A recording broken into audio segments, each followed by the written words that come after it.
Welcome to the last session of the three-part webinar series, Ghana, an ideal destination for diaspora investment, a collaboration between the Bank of Africa and the Diaspora Monetary Fund.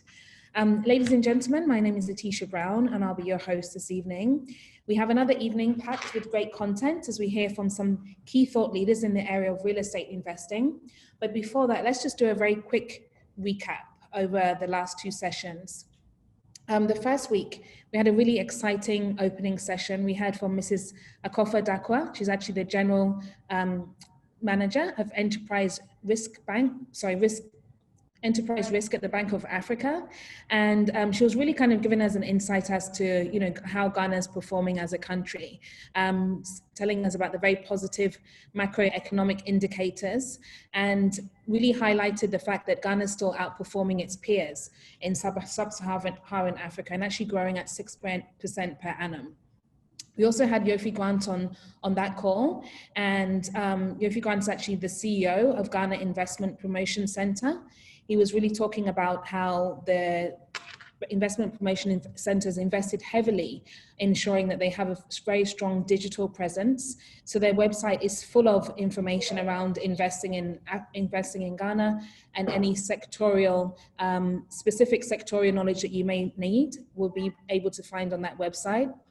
Last week, we had Mr. Mukhtar Abbas, who's the Executive Head of Legal Services and Company Secretary at Bank of Africa, who was taking us through the company registration processes and giving us some insights into the requirements to actually register a company here in Ghana. We had Dr. Abdallah, who's actually a director at Nachier and Associates, and he was really giving us some insights into the different tax incentives that are available as a company when you're operating in Ghana, specifically highlighting the fact that the agro-processing sector is a very interesting space to operating at the moment, with only 1% on taxes for, I believe, a 10-year period, if I'm correct.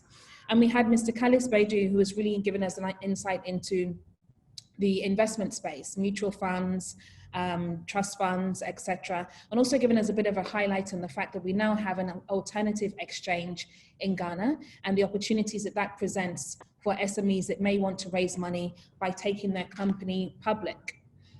So this week, we're going to be looking at real estate investing. We're going to be hearing from Dr. Wilfred Anim Odome, who's actually the Senior Technical Advisor at the National Development Planning Commission.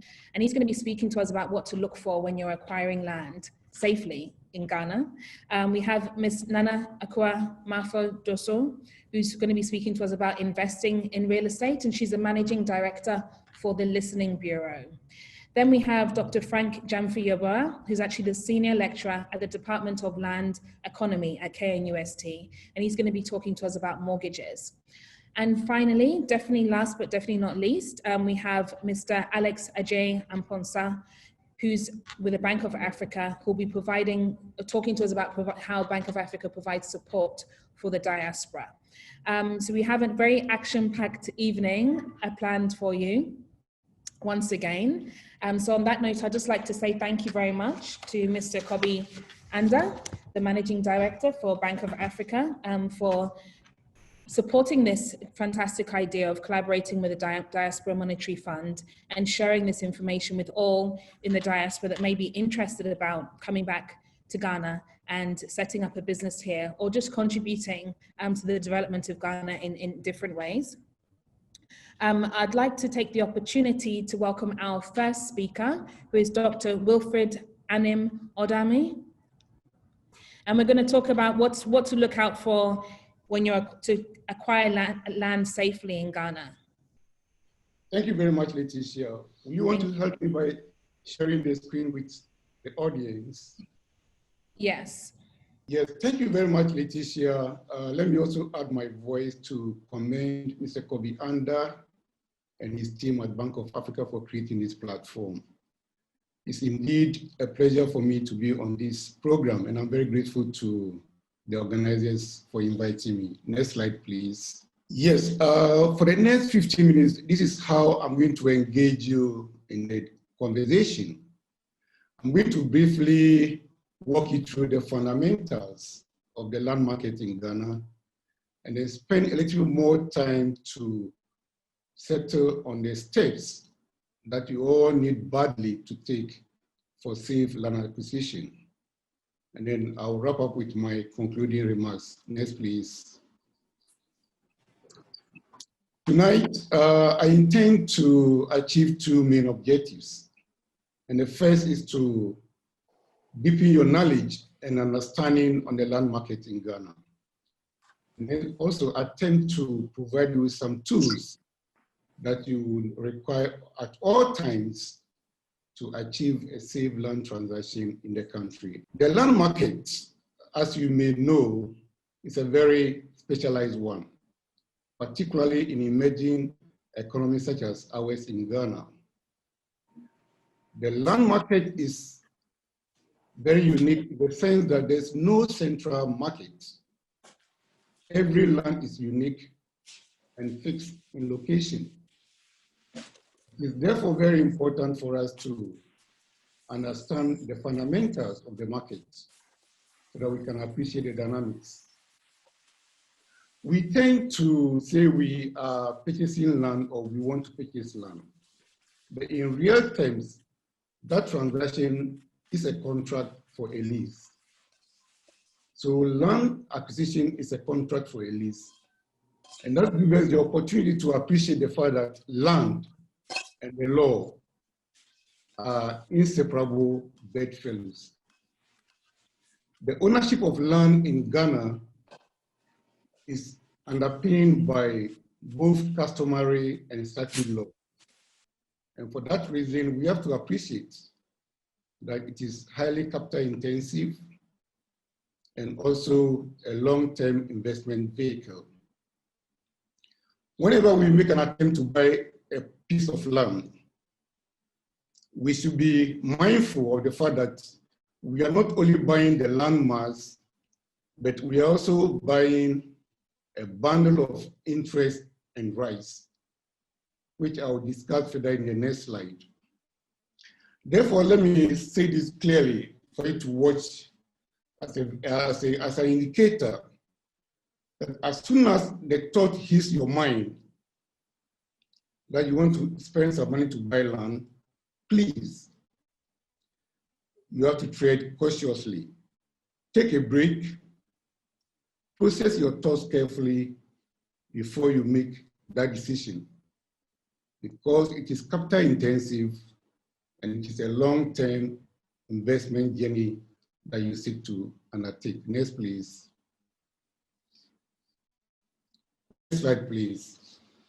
The laws of this country allows a Ghanaian to own a piece of land under a contract for a lease for up to 99 years for residential purposes. And for commercial uses, you can obtain your lease up to a maximum of 50 years. Anyone who approaches you to offer land for sale should ordinarily be the leaseholder with up to 99 years, or an allodial owner with a perpetual interest in the land. So a lease can be created for up to 99 years for a Ghanaian. And out of the lease of 99 years, one may also want to create a sublease, which is normally of a lesser duration than the head lease. So if I have a lease for 99 years and you are interested in that land, I may decide to negotiate with you for a sublease for 99 years less 1 day, which means that I hold on to the head lease and you have a lesser interest, creating a relationship between you and I. On the other hand, one may also decide to entirely transfer the unexpired in the lease. So if I have a 99-year lease and someone is interested, I may decide to transfer my unexpired terms to the purchaser. And in that case, I transfer both the burden and the benefits to the purchaser, who then steps into my shoes as the assignee of the interest. So we have the head lease, out of which a lease up to 99 years can be created. And below that, we can also create a sub-lease or an absolute transfer of the unexpired interest in the land. There are shorter durations that can also be created, which are normally referred to as a tenancy agreement. And this could be a year, 5 years, 10 years, or 15 years. These are shorter periods, and therefore they are known as tenancies. In addition to this interest that can be created in a land, the buyer of an interest in land also walks away with a bundle of interests, which includes the right to quietly and peacefully enjoy the occupation of the land, or the right to also assign to a third party, or the right to sublet for a lesser interest, or even create a tenancy out of your leasehold interest. The owner of the interest also has the right to mortgage the land for capital. He may decide to develop it immediately, or even hold on to the land on speculation for capital appreciation. Next, please. And the market is also specialized. Therefore, I want to invite you all to appreciate that in land transactions, there are underlying legal principles that are very relevant. Two of such principles are very critical for safe land transactions in Ghana. And the first of such principle is the legal maxim of caveat emptor. Caveat emptor simply means let the buyer beware. The import of this principle is twofold. Caveat emptor puts the full responsibility on the buyer for all consequences. So you are entering into a land transaction, you take full responsibilities of the consequences, because caveat emptor assumes that you are entering into that transaction with your two eyes wide open. The second underlying principle for caveat emptor is the fact that you are buying somebody's piece of land. The burden is on you, the buyer, to ensure that the interest that you are buying is secured, the land is free from all litigations, the location, condition, and topography is suitable for your purpose. So on account of this principle, I can advise you that your destiny lies in your own hands.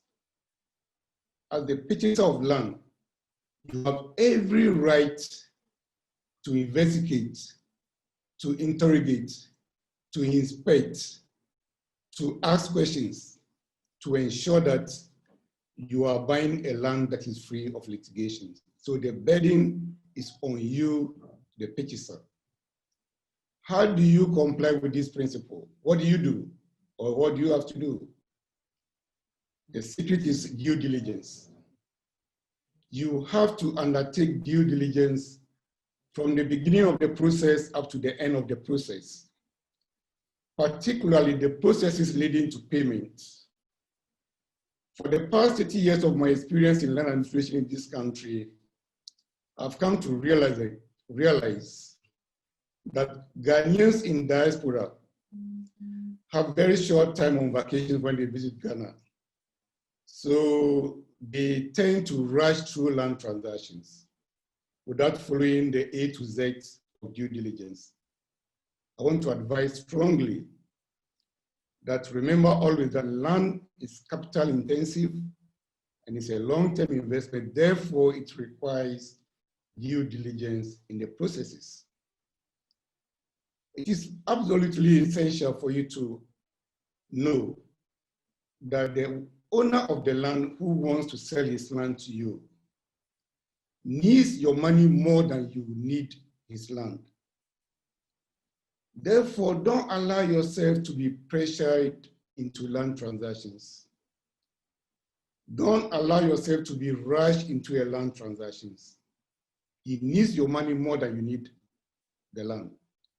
Therefore, it requires due diligence. Find time to inspect the land. You have to inspect the land with the landowner and then go behind him and inspect the land on your own. You may be lucky to find some people on the site, and please feel free to ask questions. Most often, people you find on the land or in the vicinity are more than willing to volunteer information on the ownership. They will even tell you, oh, for this land, I've noticed several people are fighting or claiming ownership, so keep away from it. Visit the land, ask questions, and talk to people you find on the site. It is very important also for you to review all land documents on the existing land that you are interested in. Call for all the papers. Ask the owner to produce the papers. There's no one who owns land and has no document covering the land. They have documents. They should produce copies of the documents for you to study and for your consideration. You normally will have to conduct a search at the Lands Commission.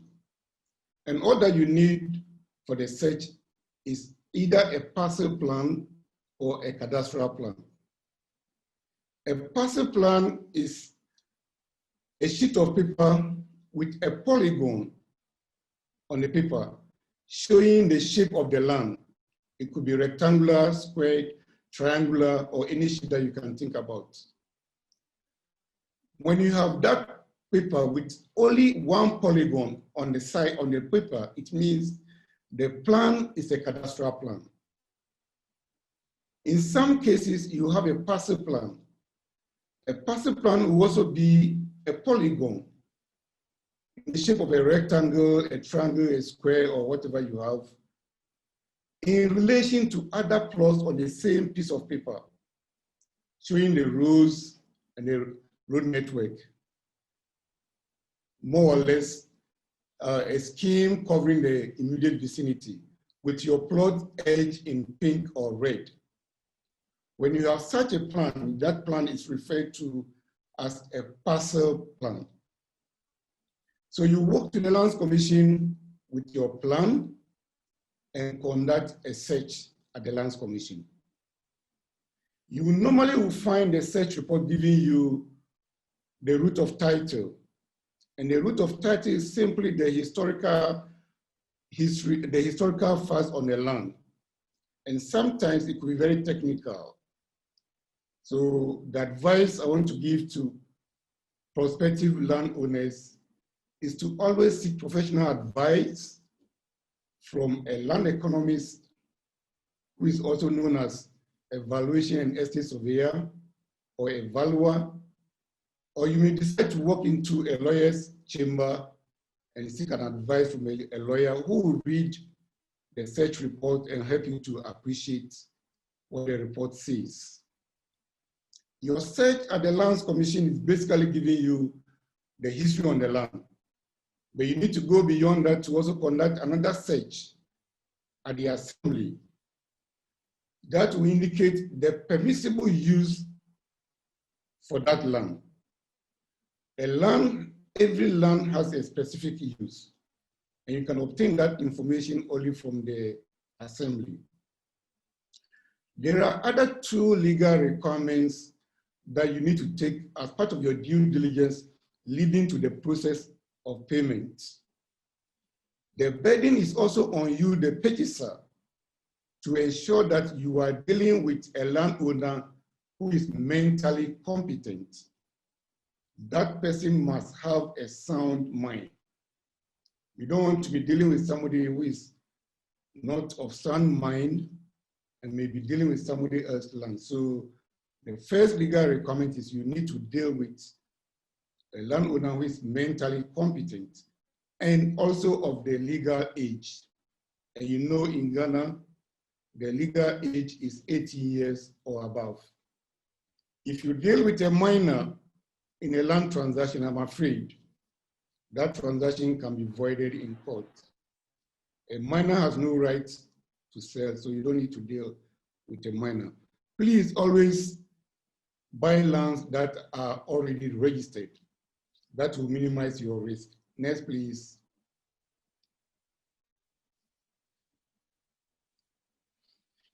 As part of the due diligence process, particularly before payment is made, I will encourage or advise that you always have to defer payment to the date of execution of the document.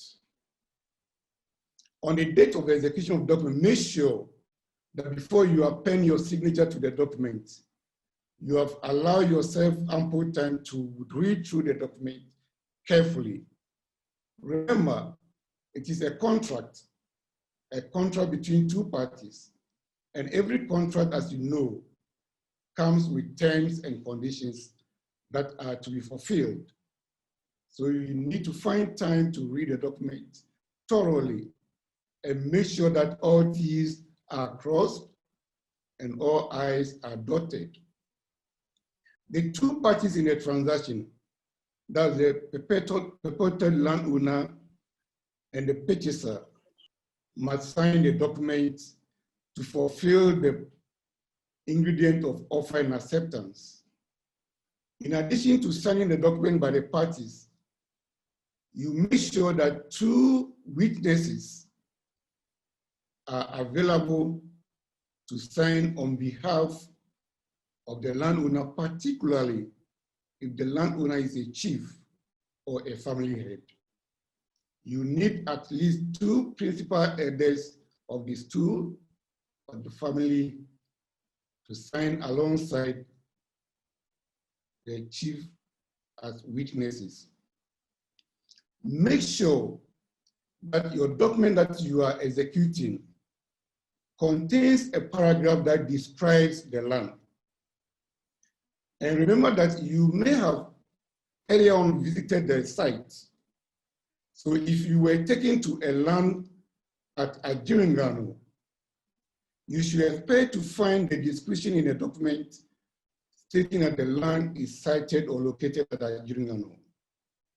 If you find a different location, say East Legon, that should give you a signal that there's something wrong, because Ajiringano is not the same as East Legon in Accra. So the land must be carefully described in the document to avoid future disputes. In addition to the description, there must be a parcel plan, which I described earlier on. That parcel plan is a document that has to be produced by a licensed surveyor. The surveyor who prepares the plan must satisfy the plan that it is done in accordance of LI 1444, an instrument in the laws of this country. In addition to the licensed surveyor satisfying the parcel plan or cadastral plan, the plan must be approved by the Director of Survey and Mapping Division of the Lands Commission or the regional surveyor in their respective region. If your land is located in Accra, Kumasi, or Tema, then you have an additional responsibility. The plan has to be barcoded at the reverse side. So the side plan or cadastral plan should be prepared by a licensed surveyor, approved by the director or the regional surveyor, and also barcoded. Make sure that your lease document that you're going to execute contains the term of the lease. Remember, I said earlier on that the laws of this country permit Ghanaians to hold leases up to 99 years. Therefore, the document must clearly indicate the term of the lease. It must be certainly stated in the document. The term must be either 99 years 90 years, 70 years, or 60 years, depending on the agreed upon term between the two parties. And that term must be clearly stated in the document. Because it is a lease, it should have a commencement date and an expiration date. These 2 dates must also be clearly indicated in the document. Because it is a lease agreement, the law requires that there must be a consideration. A consideration is the price that you are paying for the land. And the law says the landowner will give up title to the land in return for money from the purchaser. And the purchaser will give up money in return for title to the land. So consideration is an important ingredient. And for lease arrangements, the consideration comes in 2 ways. I'm sure most of you are familiar with the popular term of drink money, which is very akin to our chiefs and familiars. They will always insist you pay a lump sum, which they call drink money. In valuation, the lump sum that you pay as the price for your land is known as the premium. And by paying this premium, you are allowing yourself to be charged a minimal or nominal ground rent. So it is absolutely essential for you to understand that in addition to the payment of premium for leases, you are obliged under the terms of the lease to pay ground rents on an annual basis. Therefore, the lease document must clearly contain the premium that you've paid and the ground rent that you have to pay each year. During negotiations, you may find a very smart landowner who insists that your ground rent should be revised periodically. If I were you, I would negotiate very hard to ensure that my ground rent is kept at a very nominal rate, maximum 50 Ghana cedis annually, because you've already paid the premium, which will allow you to enjoy a nominal ground rent. So you have to negotiate for a very low ground rent.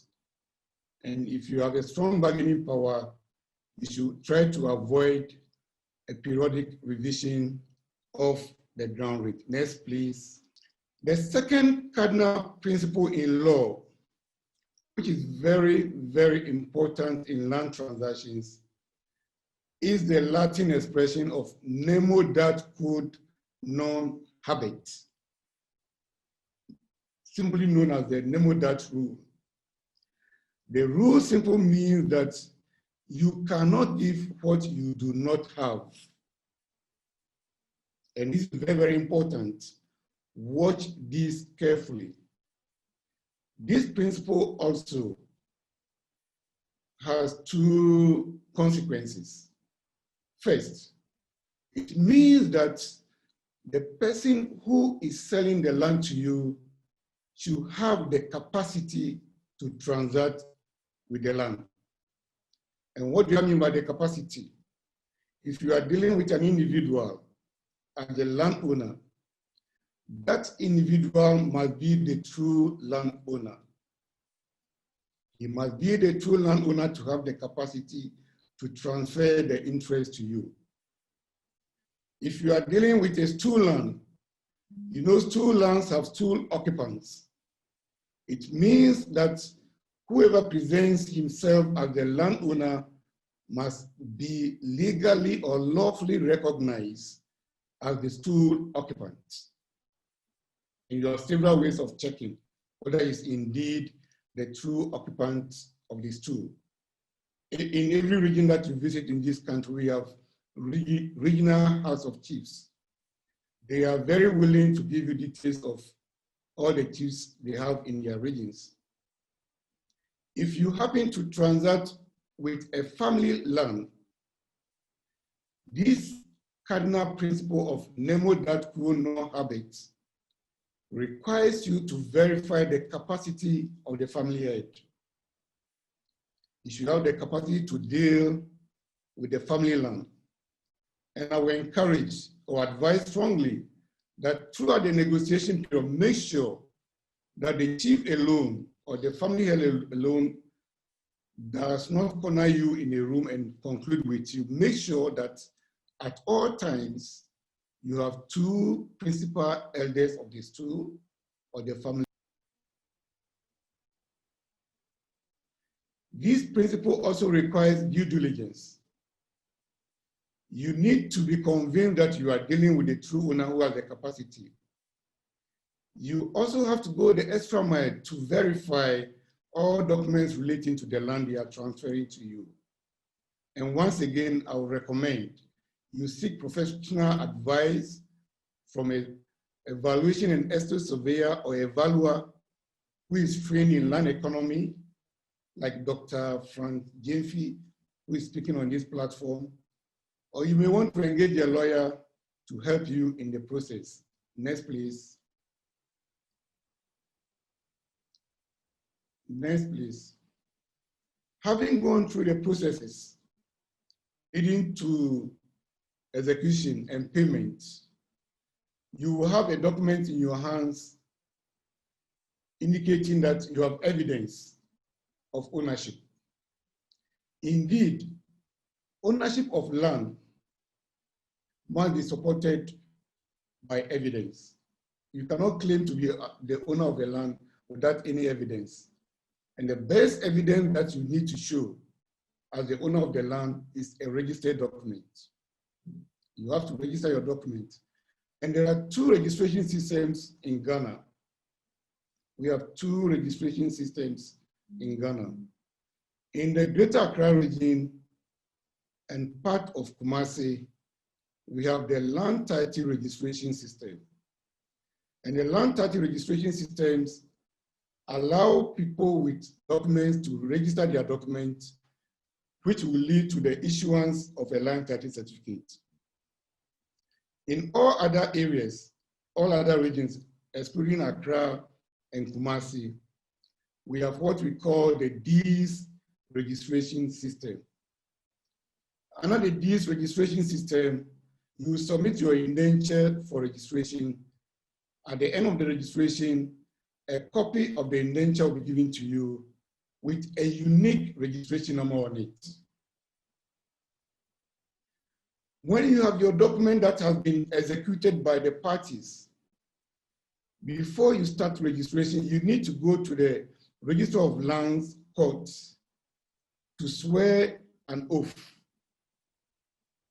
An oath of proof has to be sworn at the land court, and make sure that your indenture does not contain any erasures or gaps to be filled in ink. I've seen a number of lease documents where portions have been filled in ink. I want to advise you not to practice that. It's not a good practice. And make sure there are no erasures in your document.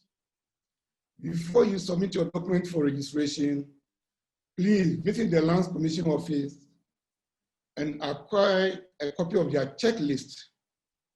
Match the content of your document against the checklist before you present it for registration.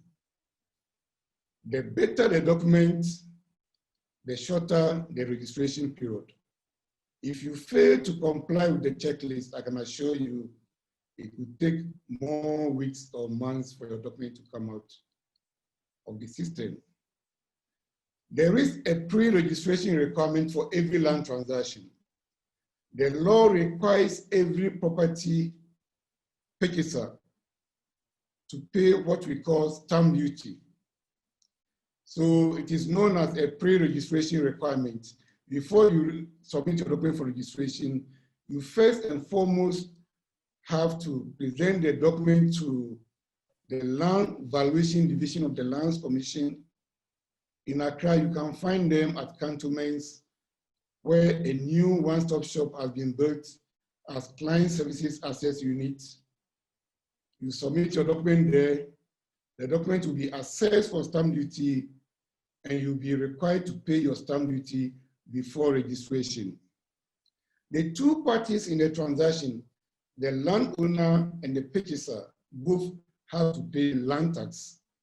The landowner pays what we call the capital gains tax, while the purchaser will pay the stamp duty.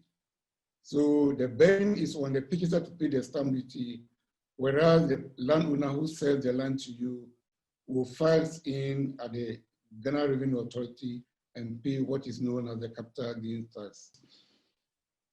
After your stamp duty, you have a document now ready for presentation for registration. And once again, under the title registration, you do that in Accra at Cantonment Lands Commission, or you go to the Lands Commission office in Kumasi near Golden Tulip Hotel, or in Tema, you can find the Lands Commission office at Community 4. You present your documents, the officers will match your documents against the checklist, and they give you what they call acknowledgement slip, which will indicate the possible date for collection. During the period of registration, you may be invited for an inspection of the land to help the officers ascertain additional information, which will lead to final issuance of a title certificate under the land title registration. Once you have your land title certificate, the government of Ghana guarantees that the information on your certificate that is held at the register in the Lands Commission is always valid and correct. So your title is secured and is free from all encumbrances. It is only the court that can cancel that certificate. No officer of the Lands Commission can withdraw your certificate or cancel it, except an action by the court. With this registration, the processes are almost the same as the land title processes, except for some few exceptions.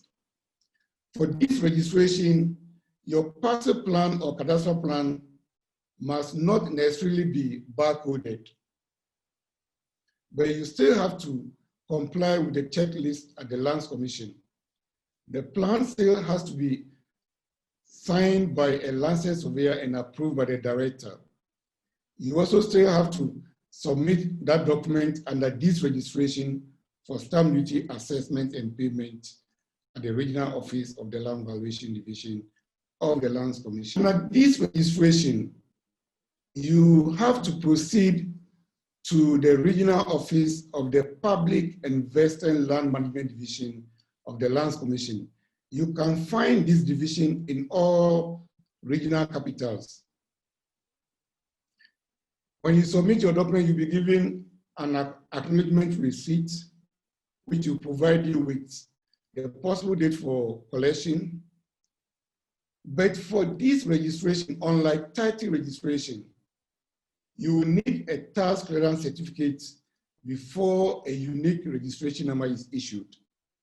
So you have to arrange for a tax clearance certificate to be issued by the Ghana Revenue Authority, and you submit that to the Lands Commission prior to the release of your unique registration number for this registration. And then a copy of the document will be given to you for safekeeping as evidence of ownership of the land. Next, please. So, in conclusion, I have two takeaways for my listeners and audience. The first takeaway is very crucial. There is a cost to buying land, but always remember, there is a greater cost for not registering your land. That's the takeaway number one. Takeaway number two, when you fail to duly register your land, you may be denying yourself the ownership of right to the land, which can be very risky and very dangerous. On this note, I want to say a very big thank you to all of you up there, and thank you once again to Bank of Africa for creating the platform. Thank you. Thank you very much, Dr. Wilfred. That presentation was very detailed, very insightful. You heard it from Dr. Wilfred, who himself says that we need to be extremely cautious when we're buying land. A shorter vacation may not be a sufficient enough time for us to do the necessary due diligence on the land. So please bear this in mind. If you're in Ghana for a couple of weeks, don't rush to purchase a plot of land, but rather take your time, do the necessary due diligence. There was a quick 3 recaps. So he just said to check the documentation thoroughly. Every landowner should have the documentation, so there's no excuses here. He also said to make sure that you conduct your checks at the Land Commission and defer any payment until you're ready to process the documentation. So some key insights there on how to buy land safely in Ghana. I hope that we took some notes. However, the slides will be available after the webinar, and also the recordings are going to be uploaded to YouTube. So we now have about another 20 people on the line. So I'll take the opportunity once again just to say thank you very much to Bank of Africa for collaborating with the Diaspora Monetary Fund on this webinar series. Today is the final part of the webinar series. I'm going to be actually really sad that I won't be seeing you guys next week, but maybe we can come up with a few more topics that we need to discuss. So I'd just like to take the opportunity once again to thank Mr. Kobi Anda for partnering with the Diaspora Monetary Group on this particular series. It's been extremely insightful. Thank you very much, sir. I'd also like to say a very special welcome and thank you to Mr. Sherman Banks, who's an honorary consul in the United States of America. He's with us this evening. Thank you very much, sir, for joining us. I hope that you're enjoying the program. And if you missed out on the other 2 parts, we'll be able to share that information with you as well. So now we had an all-male panel last week. I was the only woman. This week, we're bringing in a really powerful female CEO, Nana Akua Mafo Dosun. She's going to be speaking to us about investing in the real estate sector. Nana, are you ready? Yes, Letitia, I am. Good evening. Good evening, Letitia. Good evening. Nana, just a couple of things before we start. There's a slight delay when Kojo is switching your slides. So as soon as you give him the signal, he'll switch the slides, but it does take a little bit of a delay. And if I could also ask you to be mindful of the 15-minute slot, because we're now running behind time. So if we can keep within the 15 minutes, if you could just keep an eye on the time, please, we'd appreciate that. Okay, so let's take it from the top. So investing in real estate, we'll hand it over to you. Thank you, Nana. Thank you, Letitia. Hello to all of you. Like she said, my name is Nana Akua Mafo Dosun. I'm just praying that I'll be able to give a little bit insight into investing in real estate in Ghana. Okay, let's go on. Next. Okay, we all know, or maybe I should inform you that Ghana's real estate and property market has experienced an upward trend over the past 2 years. Next, meaning that our economy has been doing well due to a few factors. Can we go to the next slide, please? We all know that GDP has improved. We have political stability. There's always been an influx of foreign direct investment. Now, if you look at Maslow's hierarchy of needs, you'll get to know that real estate is very critical to the needs of the Ghanaian. And Maslow's hierarchy also applies to the Ghanaian. So when it comes to provision of shelter, when it comes to a few things that regard us, that is how real estate and plays that key role. So as the economy is improving, real estate will also definitely improve because it's tied directly to the needs of man. Can we move to the next slide, please?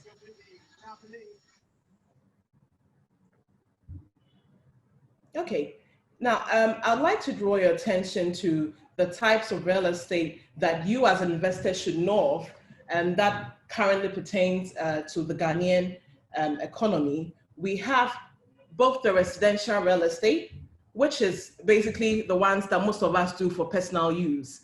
Okay, when you build for your own personal use to live in, that is actually what we term as residential real estate. And then we have the commercial real estate. These are real estate properties that are developed for business with the purpose of generating profit to the investor. So basically that is where Ghanaians in the diaspora, this is where your interest is. Okay, but most often, most people think that residential commercial real estate is all we know when we think about commercial real estate. We only think about residential commercial real estate. Basically, the people that build all these houses for sale, for profit, and those who build all these real estate developments that we have dotted around Accra. But there's more to real estate when it comes to commercial real estate. So let me bring your attention to that as investors. Look at all these offices that we have springing up in the Rage, the central district areas of Accra, central district areas of other regions in Ghana. You realize that we have office complexes that are springing up, the banks are renting, the telcos are renting. These are all real estate that you as investors can look at. We have stores dotted in central district areas as well, like Makola, okay, that you can also look at. These are all real estate. We have the malls that you realize that some foreign investors have come in and have built various malls that you are housing various customers or various telcos, the ShopRites and the likes. All these come under real estate. The investors have done them so that it will generate income and profit to them. Okay, now let me bring your attention to something else. We have these industrial parks that are currently in Ghana, the Tema Free Zones Enclave. You know, these are service plots that various companies, organizations have bought. They buy these lands, they service them. Then under the Free Zones Act, they're able to bring various manufacturers in there. So these manufacturers come, they build their factories in there, and then they're able to have all these free zone concessions. And looking at it from an investment perspective, basically the investor, that is the person who did the service plots, will also be able to generate income or profit by selling to these manufacturing companies. So these are all real estate that you can look at. And you realize that in Ghana at the moment, most Ghanaians want to build on their own. So, and they want to do that within gated communities with service plots. Okay, so you have these service plots that are springing up, and this is all real estate. We have car parks, warehouses, mixed use properties, short stay apartments. I'm spending time here because I want to be able to bring your attention to the various commercial real estate that currently pertains to our economy. Letitia, can we go to the next slide, please?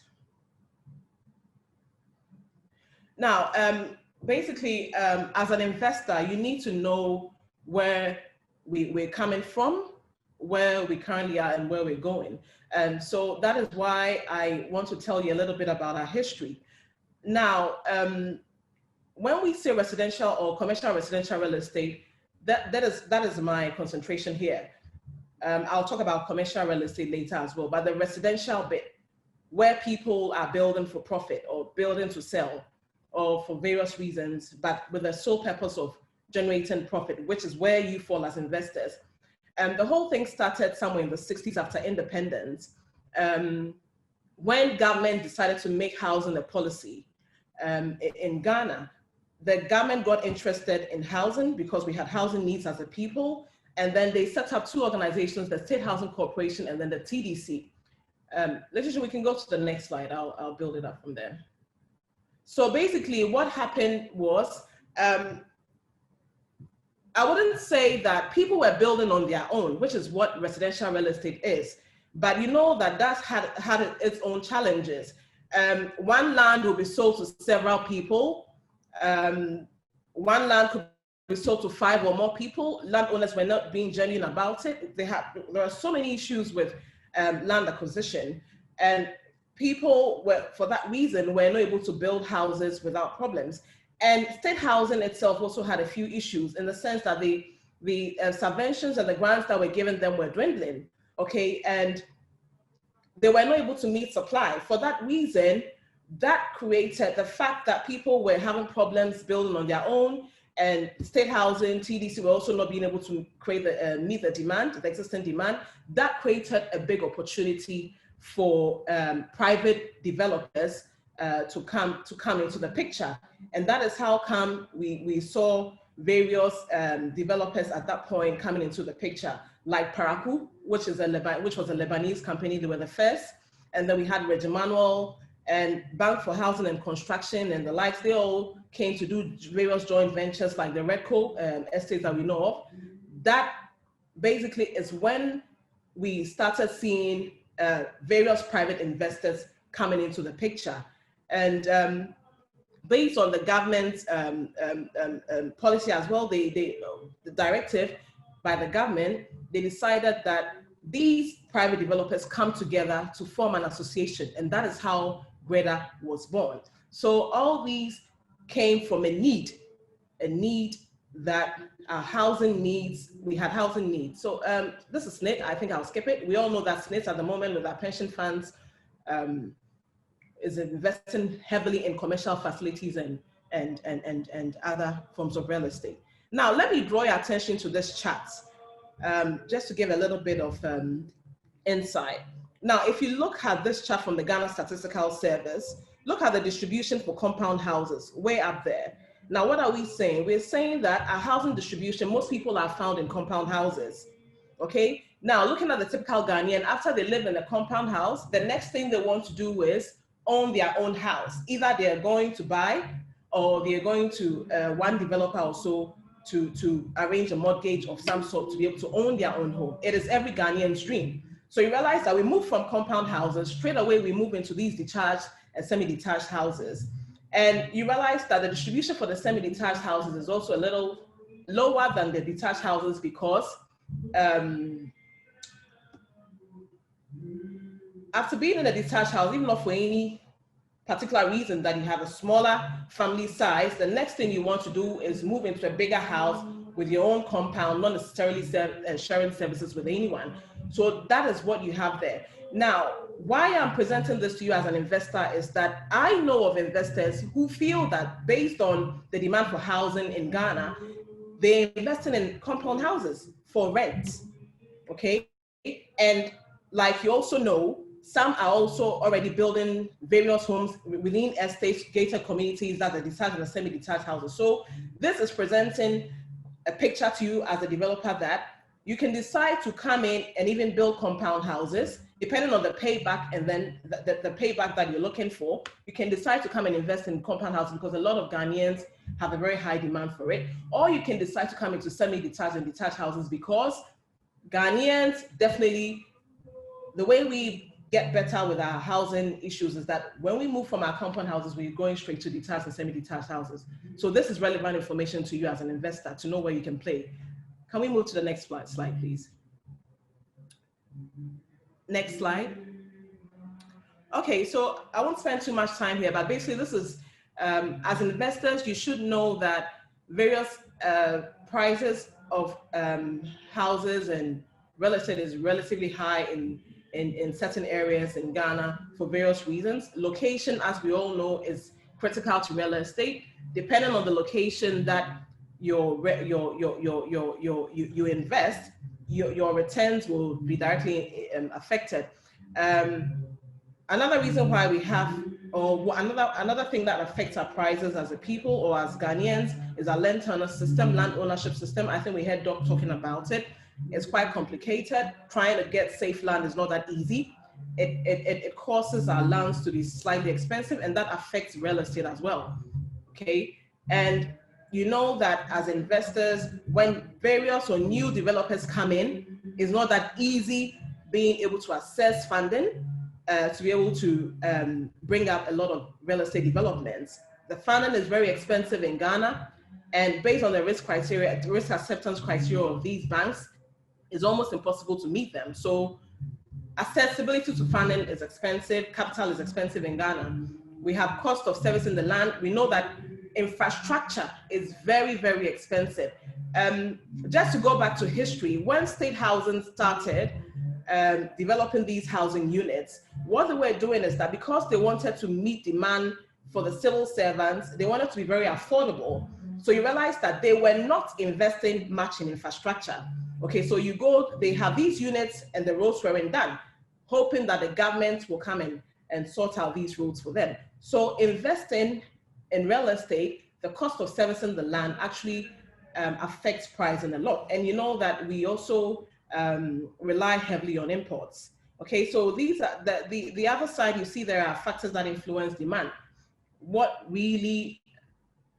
Why are people not able to buy houses, or what causes them to be able to buy houses? Okay, so we know prices, depending on, for example, in the Greater Accra region of Ghana, prices are relatively expensive than other sectors of Ghana.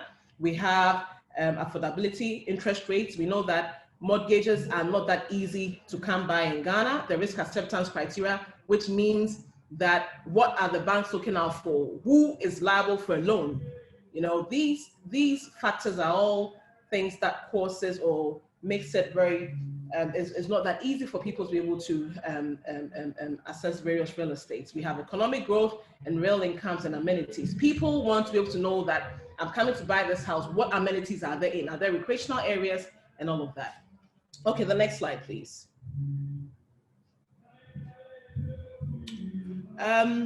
Okay, so here we just wanted to be able to give you a fair overview of what the the prices of residential properties in Ghana, what they are doing, and then also the rental incomes that pertains to our economy, which is also relevant information to you as an investor. Now, what I'm trying to say here is that our homes ranging from 2-bedroom to some people are doing flats, all right, but the houses, the standalone houses that we have ranging from 2-bedroom to about 8 bedrooms, depending. Okay, so the total area is about 120 to 1,000 square meters. And from a survey that most of us within the real estate sector have done, we realized that to be able to build, you will be spending almost $300 per square meter to about $700 per square meter, depending on the quality that you're looking for.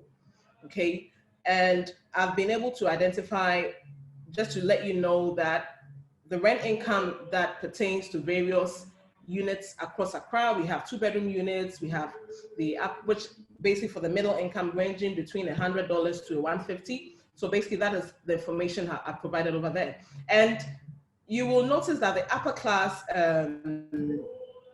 residential units across Accra, people are spending rent of about $1,000 to $5,000 and even more. Okay, so as you're coming in as investors, these are this information is quite relevant to you, so that you know that as you're coming, depending on where you invest, your rental yields, what they are likely to look like. Sorry, can we move to the next slide, please?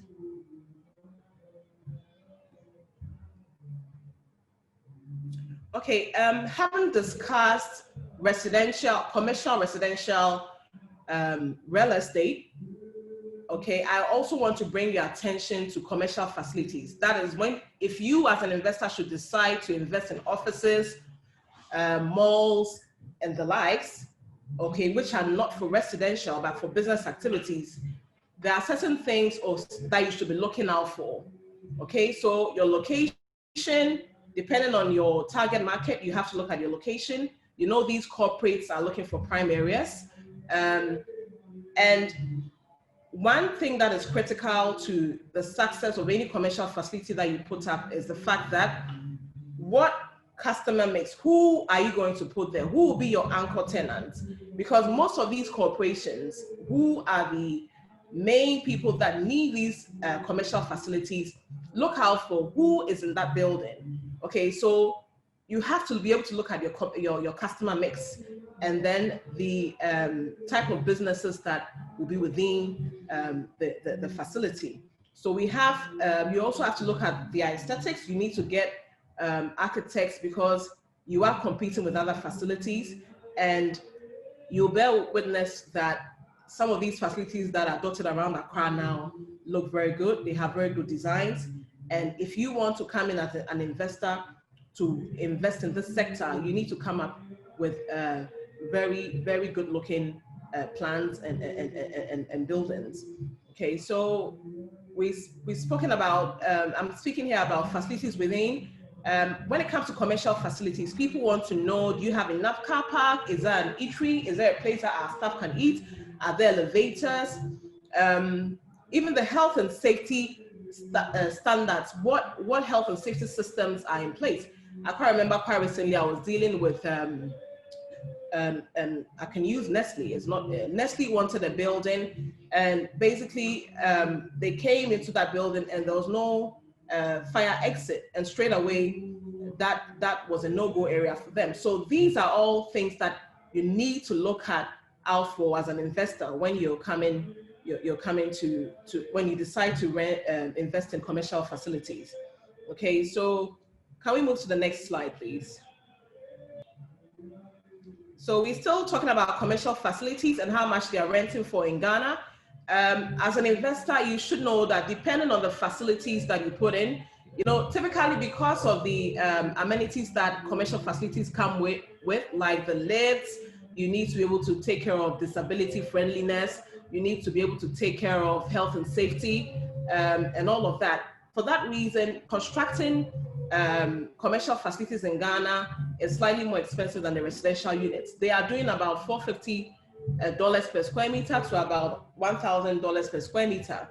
And after that, after constructing or after putting up your commercial facilities, depending on the location that you put it, our average rentals are $8 per square meter to about $20 per square meter in certain central locations. But in the prime areas like the Ridge, the airport, and the various places that we have in Ghana, which are pretty prime, we're doing almost $25 per square meter to about $35 per square meter. In some cases, even $45 per square meter. So this is also relevant information to you as an investor. Now, one thing also that comes to mind as an investor is that the beauty about investing in commercial commercial facilities is the fact that we have a system that pertains to Ghana whereby we are able to take service charges solely for the maintenance of the building. So all the tenants or your prospective tenants understand that they need to pay service charges, which is strictly for maintaining and operating the building. And another beauty to it is that you are always able to assign a facility manager to that building who takes care of basically all your liaisons between yourselves and your tenants, and also see to it that the building is operated and maintained properly. And companies like Listening Bureau, which I happen to be the CEO of, that is our specialty. That is what we do. Okay, we are facility managers, and then we make sure that your building will be preserved. The beauty is also that your investment will be kept, or your investment is protected, because you have most of these things that are put in place for your facility. Okay, can we move to the next slide, please? Okay, here I was drawing attention to your return on investments. When it comes to real estate in Ghana, depending on where you want to play, we have rent income that is yielding between 80 to 10% per annum. We have developers that are making a margin of about 30 to 80%. And then we have capital gains, okay, on your property.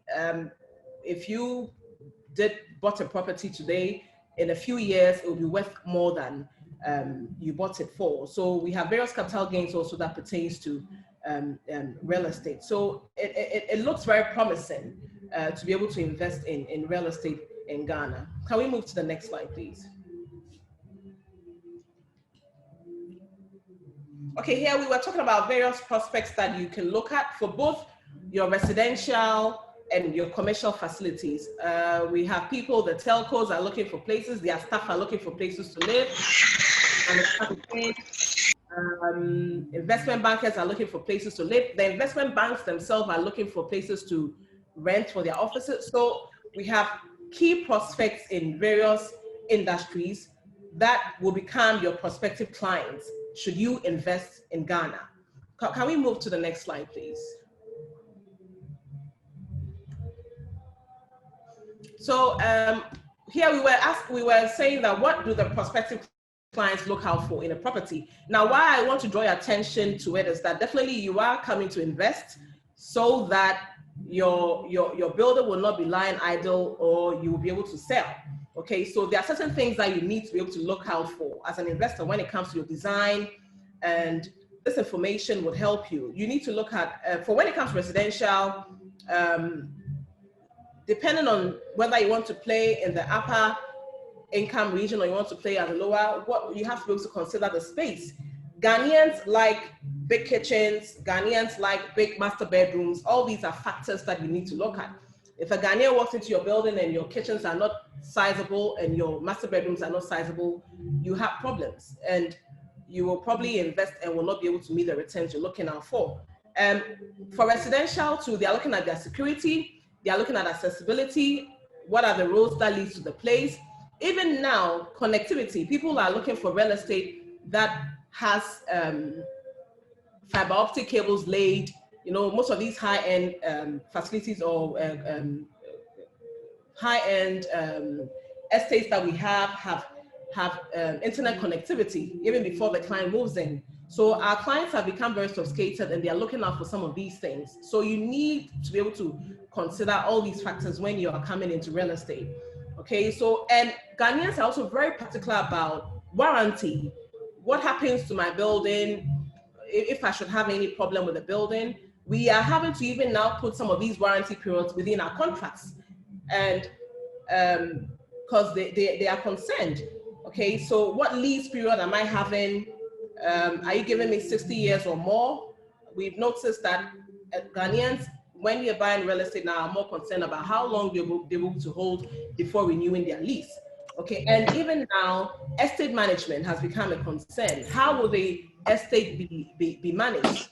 Who will be in charge of the estate? These are all factors that Ghanaians are looking out for when it comes to residential commercial real estate. So you need, as an investor, to be able to know that Ghanaians have become sensitive regarding these factors, and you need to be able to bear that in mind as you are designing and as you're doing the feasibility studies and all. When it comes to commercial too, we're looking at pricing. If you choose to invest in commercial facilities, know that the corporates are very sensitive when it comes to pricing. So you have to be able to do your analysis such that your paybacks are on point. Accessibility, where is it? Client concentration, the car parks, aesthetics, and facilities management. Every organization wants a facility that is managed professionally by companies such as Listening Bureau. Can we move to the next slide, please? So to invest in real estate in Ghana, what do you need to consider? Based on experience, we put together a few things. You need to register your company. I'm sure that from subsequent presentations, this has been spoken about. You need a detailed business plan. As an investor, you cannot come and invest without having a business plan. You need, if you can't even do it yourself, you need to be able to contact professionals like ourselves to be able to help you or direct you to the right people that can help you have a business plan. You need a feasibility study. Most often, Ghanaians, we invest and we don't have feasibility studies. We don't do an in-depth analysis as to what area we are going into and the prospects that are there and all the relevant information that we require to be able to take that decision. You need to be able to do that. Now, land acquisition, I think Doctor has spoken about this. You need to register your land. Now, there's one thing that I think I should bring to your attention as investors. Aside registering your land, which gives you the legal right to the property, being able to protect that land is very critical. What do I mean by protection? When you buy spans of land, big spans of land or big land, how are you going to protect that land? Okay, and that is also very vital in real estate. I think most of you who are conversant with the Bible, when the Israelites, when God promised the Israelites Canaan, when they got there, some said they saw giants, but what did they have to do? They had to go back and fight for the land. Okay, so when you, as an investor, you buy the land, it is the onus lies on you to be able to protect the land, either by fencing, by arranging for security, because sometimes when you have the legal right to the land, but possession becomes a problem. You have all sorts of encroachers and all of that. And as an investor, your primary objective is to protect your investments. And you know, as Doctor said, these buying land is a huge capital expenditure. So you need to be concerned about protecting your land. This has been from the days of Adam, protecting land. So your concern as an investor is to ensure that your land is protected. Now, when it comes to building permits and architectural drawings, you don't have to work in isolation. You work with the regulators. As you're doing your drawings, you have them on board. You have to make sure that you put in the right permits in place. Some of the permits you have to look at, Ghana, the way you're looking at us, when it comes to these things, we don't play. You need to be able to look at your EPA, looking at the Environmental Protection Council, you have to get your EPA. Sometimes even you have to have a traffic assessment done, a traffic impact assessment done, your drainage reports. You need to be able to have all these documentations and regulations met to be able to invest in real estate. Because obviously, when you start your developments, you don't want hitches. You don't want the regulators to come at your back. You want your investment to flow easily. So you need to be able to take a critical look. As you're doing your drawings, involve the authorities, and let's make sure that you are doing things the right way. Sometimes I think that maybe you're putting up an investment, but it might not be in the plan of the town and country planning committee. So you need to be able to work with them to protect your investment. And then construction, who is doing your construction? You realize that you have to look at factors like, are you going to give, should you decide to do the construction, are you doing it yourself? Who is your project management team? You need to be able to think about all of this. That is how professionals like us come in. Sometimes people just leave these estates or these huge capital investments in the hands of artisans. And I feel that you need the right team, okay, to be able to put whatever you put the plans, to be able to actualize them. So construction and project management is something that has to be planned out entirely. And then as you are going through all of this, look at your brokerage services. Who is going to sell your property for you? Are you going to do it in-house, or you're going to consult the experts like Listening Bureau to be able to do it for you? Okay, for example, Listening Bureau, we sell for the #1 or the leading developer, Chain Homes, which is a high-end real estate in Ghana. Right from inception, they decided that because they are from the UK, they do not want to be involved with selling. So they decided to subcontract that function to a company like Listening Bureau. And that is what we've been doing for them. So all these factors, you have to be able to think about them. That are you going to do it yourself, or you're doing it in-house? And if you're doing it in-house, because it is the direct liaison between the developer and then the client or the buyer, and buying decisions are basically taken on people. You need to be able to make the best out of your sales, because most often people think that selling is just showing people around the property, but no, there's more to it. There's more to the act of selling. You can actually get someone to take a decision to buy or not. Someone can decide, walk to a facility or walk to an estate, not necessarily with the decision to buy, but before they leave, they would have taken the decision to buy. So who is selling your property is very important. And then also know that depending on where you invest in, estate management is critical, facilities management is critical. You need to be able to look at all this as you're coming in as investors. Can we move to the next slide? Okay, so just a few things that I want to share. Depending on where you invest in, whether residential, commercial, or commercial facilities, there's something that I need to share with you. Always have a sinking fund. I'm not going to go through all these pointers. Later, you can pick them up. Always have a facility manager. Always have an estate manager. And always have a sinking fund. What does a sinking fund do? Basically, you set aside money so that when there are major capital expenditures to be done within the estate, like the roads break down or maybe a major lift breaks down, you have money that you can rely or go back to be able to fix some of these things. Because I realize that another thing that is hitting us within the real estate enclave is the fact that we do not consider maintenance, and always have a facility manager assigned to your facilities. I think I'll move to the next slide and then I'll end my session here. So we're talking about marketing is vital. We can move to the next one. So I am saying to the Africans in the diaspora that Ghana is not just the preferred investment destination for real estate. Can we move to the next slide, please? Ghana is a preferred destination for high profit from real estate. Thank you. Fantastic. Thank you very much, Nana, for that information. Extremely informative. I think the key takeaways is that we should look outside of just pure residential real estate. There's lots of opportunities in commercial real estate, different types of commercial buildings.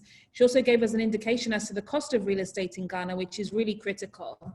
When I moved to Ghana 9 years ago, I was just sharing with Kojo that I had no idea of the cost of renting an apartment here. So I said to my employers at PwC that I wanted to live at Bellagio, and they informed me that the rent was more than my whole salary.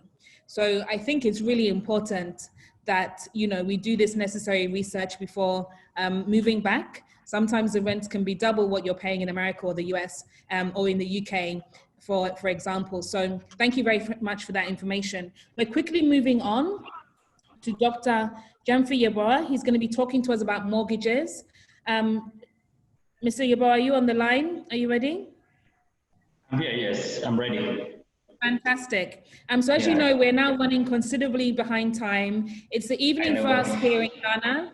However, for some of the people in the US, it's still afternoon time and they have schedules to get back to. So if we can try and keep within time, it will be much appreciated. Thank you. You're welcome, yes. Okay. All right, thank you very much for the opportunity, Bank of Africa, for creating the platform. And so I just want to share a few thoughts with you on mortgages in Ghana. I think for most of us who are outside the country, a mortgage is a basic mechanism to buying a property. Can you go to the next slide, please?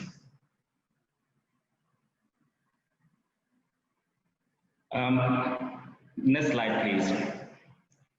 Now, we all know Ghana faces a severe housing deficit. And at the heart of that problem, in my perspective, is the lack of adequate investment in the sector. Developers struggle to find financing. Same with end users who are the households who buy housing.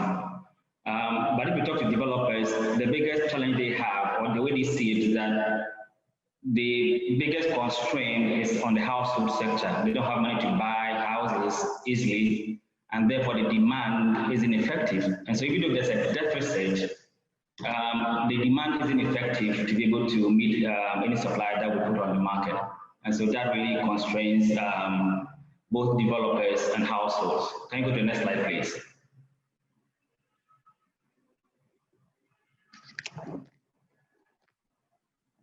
All right, now, one of the key problems is the lack of affordability. The Center for Affordable Housing Finance in Africa did a study, last year published it, and it showed that only 9% of Ghanaians in urban Ghana can afford the cheapest house on the market, which is about 108,000 Ghana cedis. And so that tells you the huge affordability gap that we have. So there's a deficit, but affordability becomes a huge constraint. Next slide, please. All right, now households have two main options in financing housing. You could do self-financing, which is normally done through incremental building, and normally it takes between 5 to 15 years to complete. And I'm sure both Ghanaians, residents in Ghana, and those who are outside tend to use this way of building. The other option is to use mortgage financing. And incidentally, only about 0.8% of households in Ghana finance homes through mortgages, according to the census report. And so the problem with the incremental building from 5 to 15 years is that it's inefficient, and it tends to create all kinds of bottlenecks in the housing delivery chain. And therefore, there's a need to develop a vibrant mortgage market in the country to allow for households to buy houses and live in right away instead of spending 15 years to put up a house. Next slide, please. This slide tells us where we are as a country with regards to the state of the mortgage market. Now the data gives you up to 2015, and it shows that mortgage debt outstanding has been rising, even though it remains quite low compared to other countries. The mortgage debt to GDP ratio which sort of indicates the death of the mortgage market, is still less than 0.5% of GDP. So we have a long way to go, but the good news is that the trend is up. We're picking up gradually. Next slide, please. Now, if you compare our case to the rest of the world, you could see most countries are in the double digits of their GDP. And unfortunately, if you want to find Ghana on this chart, you have to keep going on the right-hand side. So there's a lot of work to do, but again, the story is that things are picking up. Next slide, please. Now, what are the mortgage products that are available in the country? Okay, so if you want a mortgage, you can have a purchase mortgage, which allows you to buy a house or buy a piece of land. We have home completion or home construction mortgage that allows you to either build a house from the scratch or finish up a house you've started. We have homeowners equity release, and that allows you to draw equity out of your house for a project or for a business. And that is one thing I think most of us don't tend to rely on, because it gives you an easy way of getting long-term funding for a project. Then we have refinance mortgage, where you trade one mortgage for the other. And then lastly, the home improvement mortgage, where you have a house that requires renovation and then you take a mortgage to help you to do that. Next slide, please. The typical loan terms in Ghana, we have two types of loans you can take. The cedi-denominated loans, and that tend to range from 21 to 25% currently on the market, which is quite high, but it's trending downwards. It used to be in the 30%, in the 30s actually. You could also take a dollar mortgage, which typically is quite suitable for our colleagues who are outside the country. It ranges from between 11.5% to 12.75%. If you're in the US, perhaps you scratch your head, because you can get it for 3% to 4%. But in Ghana, that's how low you can have it. The loan tenors tend to be between 15 to 20 years. Yes. Next slide, please. The government since 2018 has been working to improve the mortgage market, because they see how critical it is to making housing ownership possible for Ghanaians, both here and those who are outside the country. So what they're trying to do is to create a mechanism that will allow for local currency mortgage market to develop. More or less, try to reduce the cost of funding for mortgage lending. That's one of the key things they've been working on. The second program is to try to promote private sector mortgage refinancing companies, basically to create liquidity for lenders or for the banks. And then lastly, to promote mortgage-backed securities. But so far, their attempt for the past 3 years is been on developing a local currency primary mortgage market. So let's go to the next slide and I'll talk about that in a minute.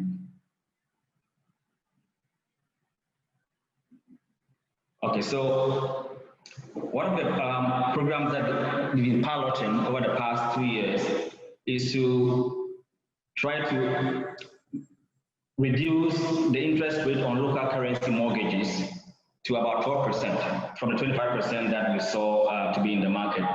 And it started, as you can imagine, with the public sector. So they instituted the public sector mortgage finance scheme that is trying to help banks to write loans at 24% in CDs by offering the banks, concessionary loans to be able to do that. Next slide, please.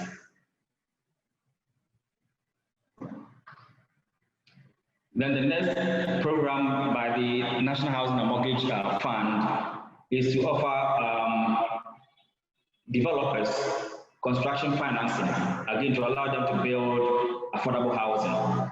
And so basically what they're trying to do is to get them to get loans at no more than 15%, which it is hoped will allow them to build at affordable prices to allow for more Ghanaians to be able to buy the houses that they offer on the market. And these programs are ongoing currently. They are pilot, but hopefully they can be scaled up to allow for more, for demand to become effective, so to speak. Because if you're a developer and you build 1,000 houses in Accra right now, because there's a deficit, so to speak, you find it difficult to find people to buy because there isn't, an active mortgage market that will allow that to happen easily. But these programs allow the banks to be able to offer loans that are quite affordable to stimulate demand in the housing market. Next slide, please. Now, there are emerging opportunities that I believe if we leverage on properly, we can use to develop a very vibrant mortgage market in the country. And I think the biggest boost we can have is to leverage on the pension funds that are, mobilizing long-term funds, particularly the private pension funds. And the MPRA Act allows, them to be able to invest indirectly in the mortgage market. Section 176B, for example, allows them to be able to buy bonds on the GSC, and that includes mortgage bonds. And so there's a way we're trying to create a mechanism that will allow for pension funds to be channeled through such mechanisms to be able to write mortgages in the country. But long-term funds is critical to be able to do that. And secondly, the Act also allows contributors to use their contributions to secure mortgages for their primary residence. And in that sense, it allows the risk to be minimized on the financial institutions so that they can reduce the interest rate on the loans that they give on mortgages. Next slide, please.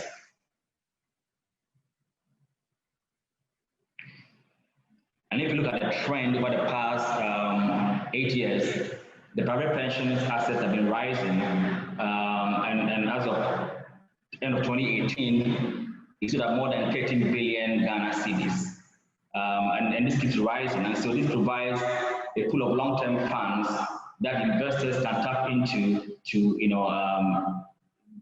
write mortgages and develop the mortgage market in our country. Next slide, please. Now, if you're an investor, beside trying to rely on the mortgage market to raise funding, there's another vehicle that the SEC has introduced.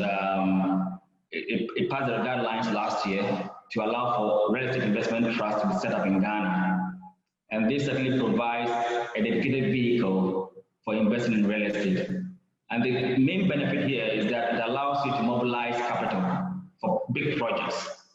Often, one investor won't be able to undertake, a project from his own sources, and so this provides a way to mobilize equity capital from different sources, not just for real estate projects, but also for mortgage purposes. You can create a mortgage rate that will allow you to be able to fund mortgages.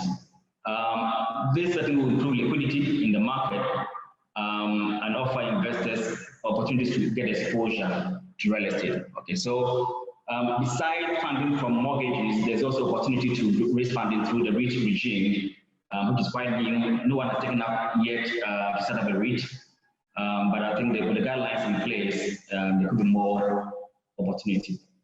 Perhaps the only REIT we have now is the HSE REIT, which is been around for quite a while, but there's still room for a lot of activity in this space. Next slide, please.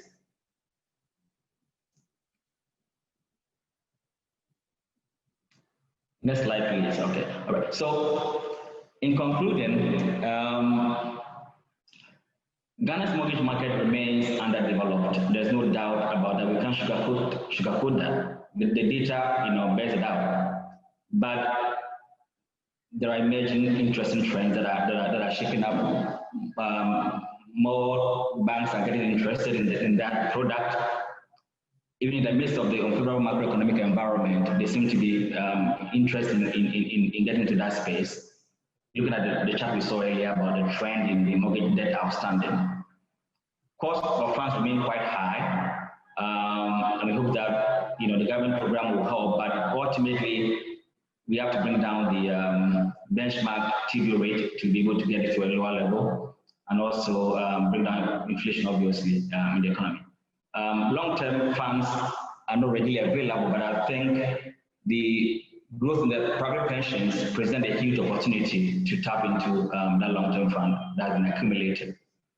And then the regime, the laws on mortgages tend to be a bit weaker, even though it's improved in the past. There are still a lot of room for improvement, and there are discussions now to revise some of the rules regarding foreclosure to make them a bit easier for banks to do so. All right, so in essence, we are underdeveloped in this space, but with the banks having been recapitalized, and with the banking sector reform that we have recently, I think there's a strong banking sector that can really leverage on funding to create space in this market. Thank you very much for your attention. Thank you very much, Dr. Jamfrey. That was really informative, as with the other presenters. Mortgages are the way forward for a lot of people that want to enter into the real estate market.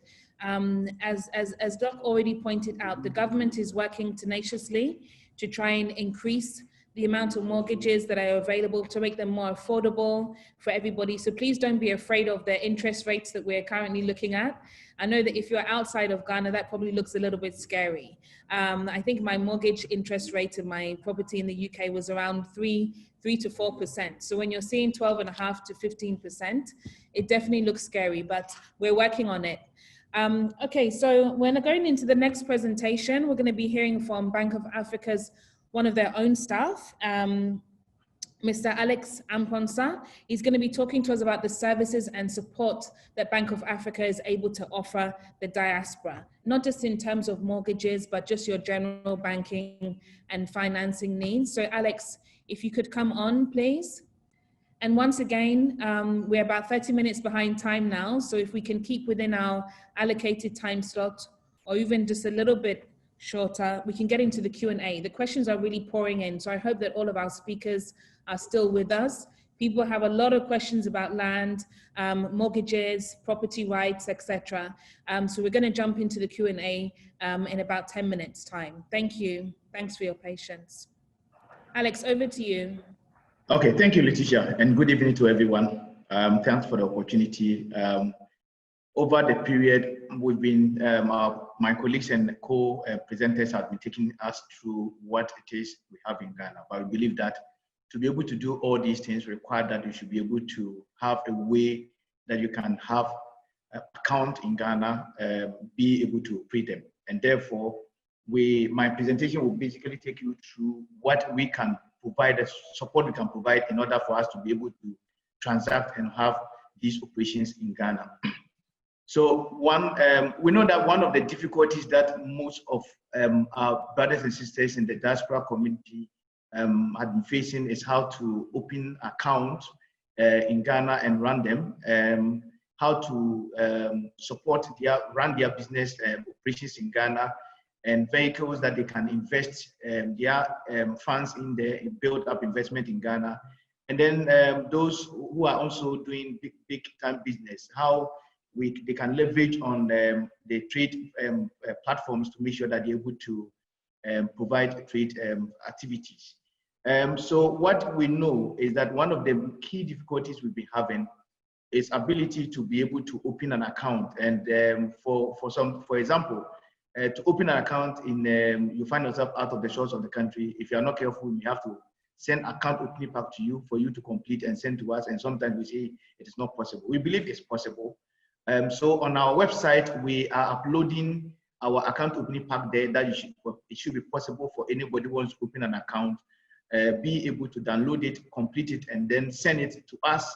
Then we can go through the process of verification to make sure that we're able to do it. But to do that, the laws in Ghana require that you must be a Ghanaian, or if you're a foreign resident, then a foreigner, then you must also have documentation in terms of resident permit and what have you.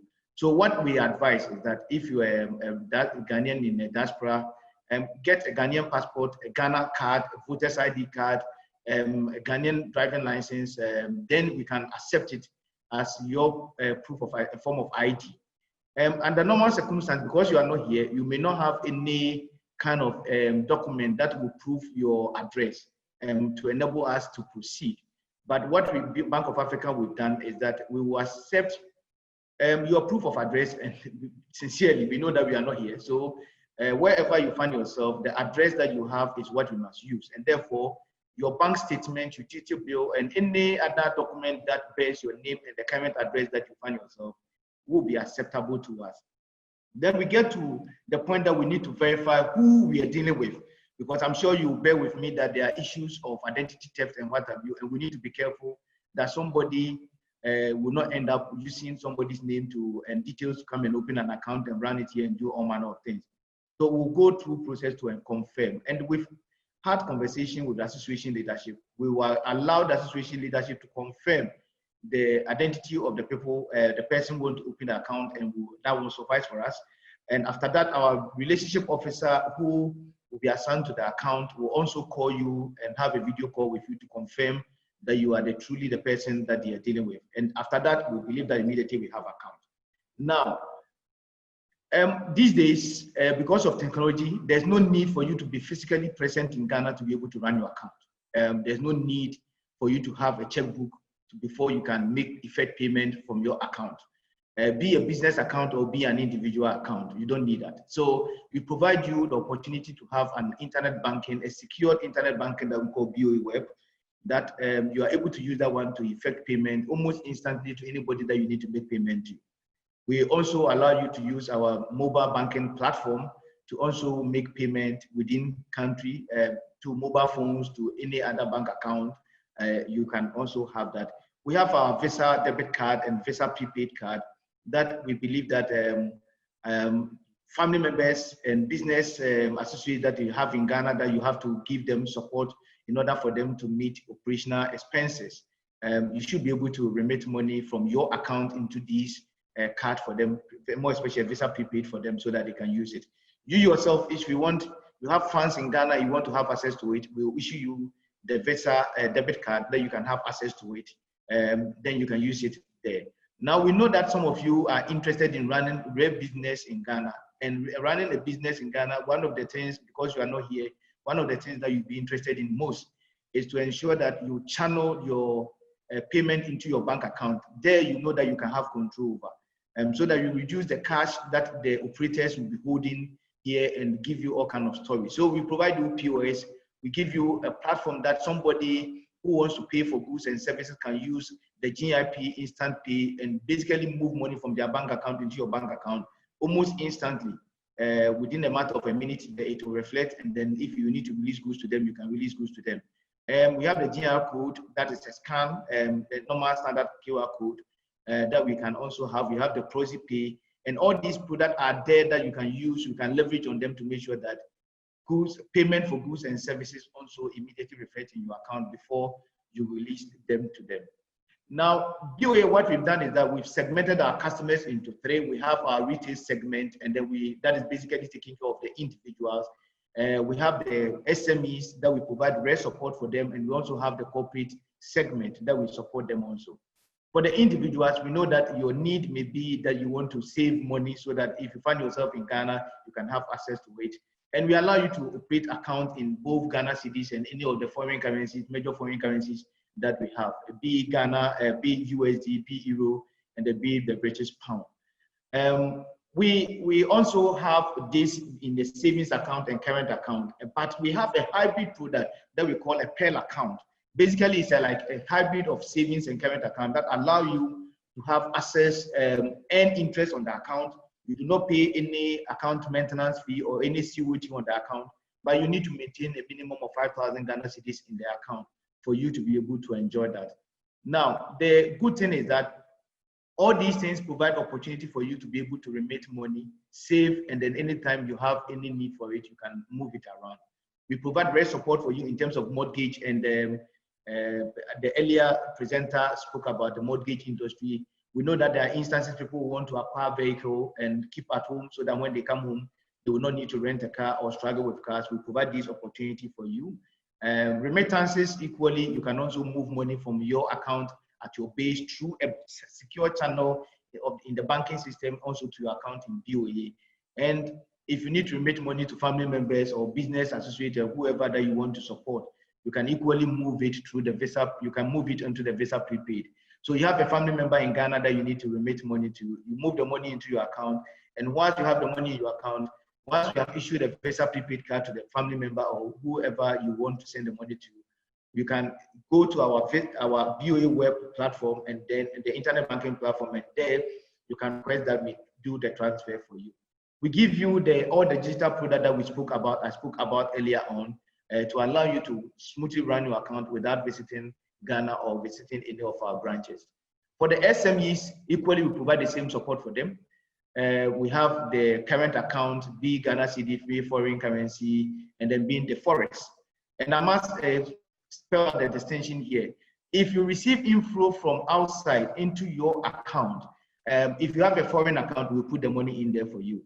The benefit that you have is that in case you want to move the money out for any difficulty to meet any need outside Ghana, you are free to move the money back without any difficulty, without any documentation requirement. However, if you bring it in and it goes into the Forex account, then it means that when you want to move the money out, you need to also provide documentation for taking the money out. So for example, you are here, you buy dollar because you have done the transactions and the CDs and you buy dollar. We will require documentation before the money can go out. But Bank of Ghana allow you that on annual basis you can move up to 10,000 USD out of the shores of this country without any obligation on you. So that is a clear distinction that we have there. We allow you also to run a PEL account, assuming that you want to shy away from the monthly charges that is associated with running a typical current account, that is 40 Ghana cedis a month for the SMEs. If you want to run away from that, you can also take advantage of our PEL account, which is, like I indicated earlier on, it's a hybrid savings and current account. We have call account that allow you to move your excess funds from your standard current account into the call account and earn a bit more interest on your funds that you have with us. And we provide support, rare support.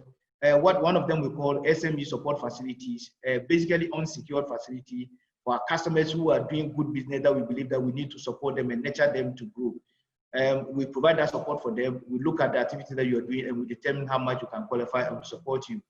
We provide support for them to acquire assets, be vehicle, be other assets that you need to run the business. We provide that one for you. And we provide also a true working capital for you. They be an overdraft, be a loan. We spread it over a period for you if it's a loan. If it's an overdraft, we look at your trading cycle to determine the overdraft amount and then the tenor that we can agree on. And the remittances, moving money anywhere from into your account, we allow you to use that one through the normal banking system into your account here. We have a Visa prepaid here also for the SME because we believe that once you are not in the country, there are business activities that require that operational expenses must, they will need funds to run operational expenses, to meet operational expenses. And that would mean that are you going to allow them to have access to cash or you load the money onto the Visa prepaid for them? Then that one you can have a visibility on how even the petty cash that you give to them, they are also using that. And then we provide the digital platform for you that if it's payment that you need to do, you can do that. If you need to transfer money out of the shores of this country to pay for goods and services, you can log on it, and then you can log on to the BOA web, enter the details that you need, provide the supporting documents, and we will do the rest for you, and you don't have any difficulty. So you have the POS, the QR code, the GIP Instant Pay, that allow you basically also to receive payment into your account directly, so that you reduce the cash that your operators in Ghana will be holding. For the corporate customers, we provide almost the same thing for you, a Ghana CD account mostly, but also a standard current account that you, and the call account, so that you have excess funds, you move it in there to make sure that you get in a lot more value for your cash, your funds. We provide credit facilities in terms of asset finance. We provide credit facilities in terms of trade finance. And here we are looking at all kinds of LC. We are looking at documentary collections. We are looking at working capital support for our corporate customers. And the remittances too, in terms of moving initial capital or funds in there to inject into the business, we allow you to use almost the same channel to also move the money here. And like I indicated earlier on, you don't need to worry about moving money out again if you bring the money and the money stays in your foreign account. But if you bring the money and the money change and it can become cedis and you are buying, then it becomes difficult for you to move the same money out, because at that point you traded in the money. Then we provide also the digital platform for you also to use it. Okay. We believe that it's not all the time that it is about transactions, but sometimes too we have excess funds that we want to put into investment back home, so that on the dry day we can have access to some. We provide opportunity for you to invest your money, your funds in fixed deposit. And fixed deposit, we can do that for you both in local currency and foreign currency, because we know that you are very mindful that you don't want to dilute the funds, and sometimes you may need the money out again. And that is not the time that you are going to subject yourself to the foreign exchange risk. So we allow that you can do that in the foreign currency. We can also buy a Ghana government treasury bill for you, and that one basically is only in the local currency. I've seen that I've indicated it's in foreign currency too. Then we have the bond. The bond, you can buy bond. We can facilitate buying of bond for you, both local and foreign currency also.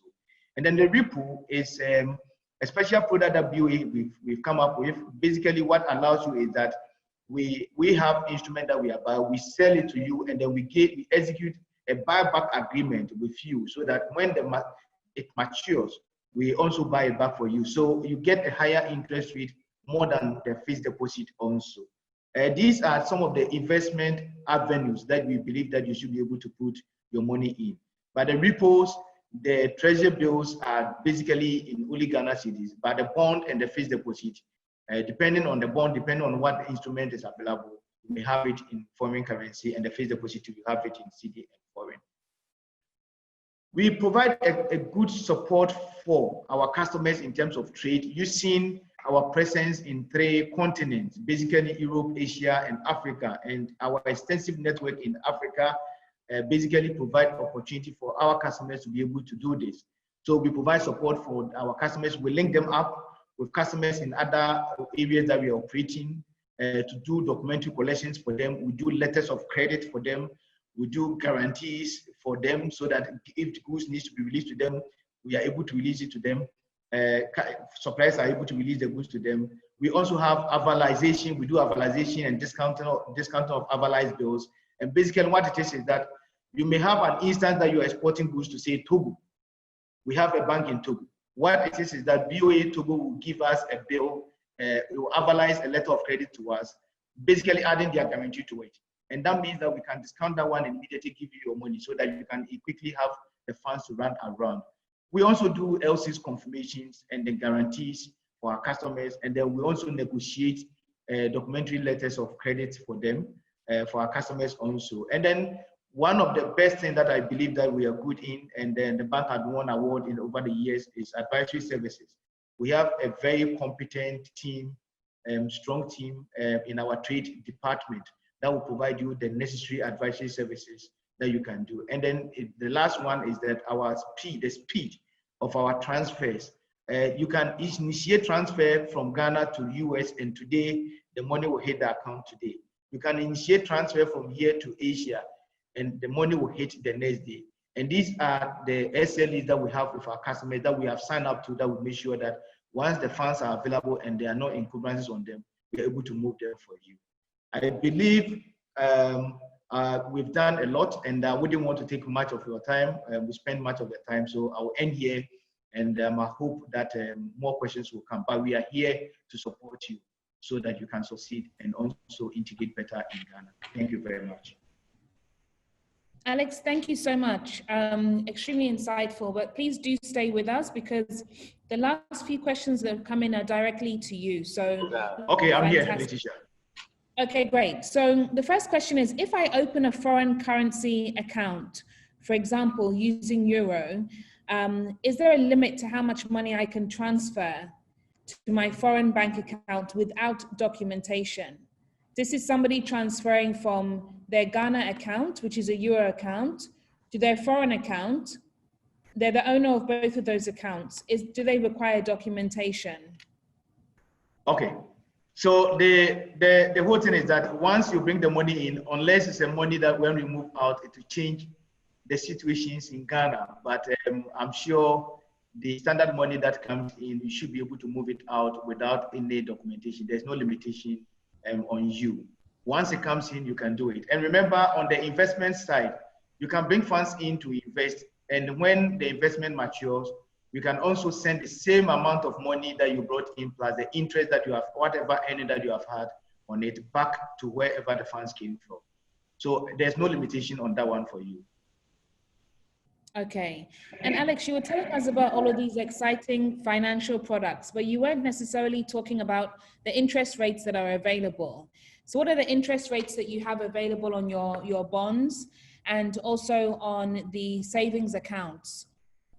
Okay, on the savings account, our interest rate ranges between 3 and 6%.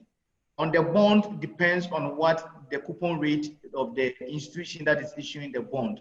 And that one, we cannot determine any rate at the moment because every bond comes with a different coupon rate. So that one, as it's issued, we then know the rate that is available, and then we all discuss, and then if it's good, we go into it. But the standard T-bill rate, for example, is now around 12–13% thereabout. So that is what we can also do. You can use that as a benchmark. Okay. Yes. And the Pearl account that you were referring to, is there a Pearl account available in foreign currency or is it only local Ghana cedis? Unfortunately, Pearl account is available in Ghana cedis. Pearl account is not available in foreign currency. So that is it. But I would advise that if you are shying away from charges and you want to put your money in foreign currency, then I would advise that you do it in the savings account where you may not earn anything significant, no interest at all, but at least you also save yourself from charges. Okay, thank you very much for that, because that was actually the next question, was around the transaction charges and the exchange rate fees. So, I mean, I guess the question is whether there will be an exchange rate fee. I think maybe the question should rather be whether, is it as you're transferring the funds from one currency to Ghana cedis, naturally it will be at the rate that the bank has for that particular day. Is that correct? Yes, that's correct. You are very right on that. Okay. And yes, there are, and he's already answered that, yes, there are transaction fees. So if you want to avoid the fees, then it's better to go with a savings account. Alex, thank you so much for telling us all about the exciting products that are available at Bank of Africa. As you can see, they're there to support you and your personal accounts, your business accounts, and even with your trade financing. So it's literally a one-stop shop. And I believe that Alex will probably be your personal account support for all of the monetary fund that are interested in opening an account. I think the least that we can do after they've supported us with these 3 webinars is to open an account. Everybody on the call has the mandate to open a Bank of Africa account. Okay, so now we're getting into some of the questions around real estate. Nana, are you with us? Dr. Wilfred, are you here? The questions are kind of interchanging between lands, so maybe we can kind of go with the flow of whoever has the answer. We have to wrap up in about 20 minutes or so we're going to do a quick fire round. The first question is, a new Lands Act was passed a couple of weeks ago. Could somebody shed some light on any changes or evolutions to the law that this act has enabled and whether it has created any additional potential opportunities in this sector? Dr. Wilfred, maybe you'd want to take this one. Yes, I would definitely take this one. The new lands bill has been passed by Parliament, is yet to receive presidential assent. What it seeks to do basically is to consolidate or codify the existing over 100 laws relating to land administration in this country. So the import of the Land Act, the new Lands Act, is to codify all the existing laws into a single act. And then it brings on board new additions and new opportunities. On top of my head, I can recall some of the sanctions that are prescribed in the laws now against public officers who conduct and connive with criminals in land transactions. even to the extent that chiefs and family heads are now going to face the law if they breach any contractual obligations. Additionally, there are provisions in the new act for compulsory acquisition and compensation. Prior to that, government acquires land. Meanwhile, the Constitution prescribes prompt payment of compensation. But the acquisition takes place and the government then goes out to search for money to pay for compensation. The new act now provides a clause that compels government to establish an escrow account and put in the money before even steps are taken to acquire land. So we are moving towards a full compliance of the constitutional provisions of fair, adequate, and prompt compensation payments. There is also an introduction of e-conveyancing, digital conveyancing. I'm sure some of you, the legal officers, will understand better. We are trying to move away from the overwhelming paper environment. So digitization is now going to be the driving force in the way forward. These are some of the potentials and opportunities available in the new act. Over to you, Letitia. Fantastic, thank you very much. I think you actually answered one of the other questions that came through. Somebody was asking, why is it only on the onus of the buyer to do all of these checks, etc., when they're buying land? And why is no responsibility passed on to the seller in the instance that somebody should buy land that is not maybe legally, the seller doesn't necessarily have legal ownership? Why are they also not held responsible and some level of accountability or penalty is pushed to that side? Yes. So the new bill now provides an appropriate sanction, even in line with the second cardinal principle of nemo dat quo non habet, which compels the landowner to prove capacity. So now there are sanctions. If you are not able to indicate that you are the true owner, you have no right to transfer the land. So the sanctions, the law court will now hold you responsible for those actions. Okay, fantastic. So Nana, over to you now. People want to know, is there a building code department in Ghana that acts as a kind of like a standards board or provides some level of compliance when you're getting into commercial property development, supporting with health and safety, etc.? Yeah, there's a building code currently in Ghana. Okay, that has all the standards within it. If one wanted it, you can actually get it from the standards board. It's available. So you can actually get it from them. You can purchase it from the standards authority. Yes, sir. Okay, and I guess the question is, how is this enforced? So let's say, for example, if you are actually going in and purchasing an existing commercial property, how can the purchaser be sure that that code has been adhered to? At the moment, as we speak, the standards authority for most buildings that especially are exposed to the public, the standards authority has a whole department that goes around checking to be sure that the owners and then the facility managers are complying with all the standards that are within the building code. So yes, they have a whole department within their outfit that is dedicated to this purpose. So yes, okay, fantastic. It's going on. Yes, yes, please. Thank you. So the real estate development market is very well regulated. I think that's what we are saying here today.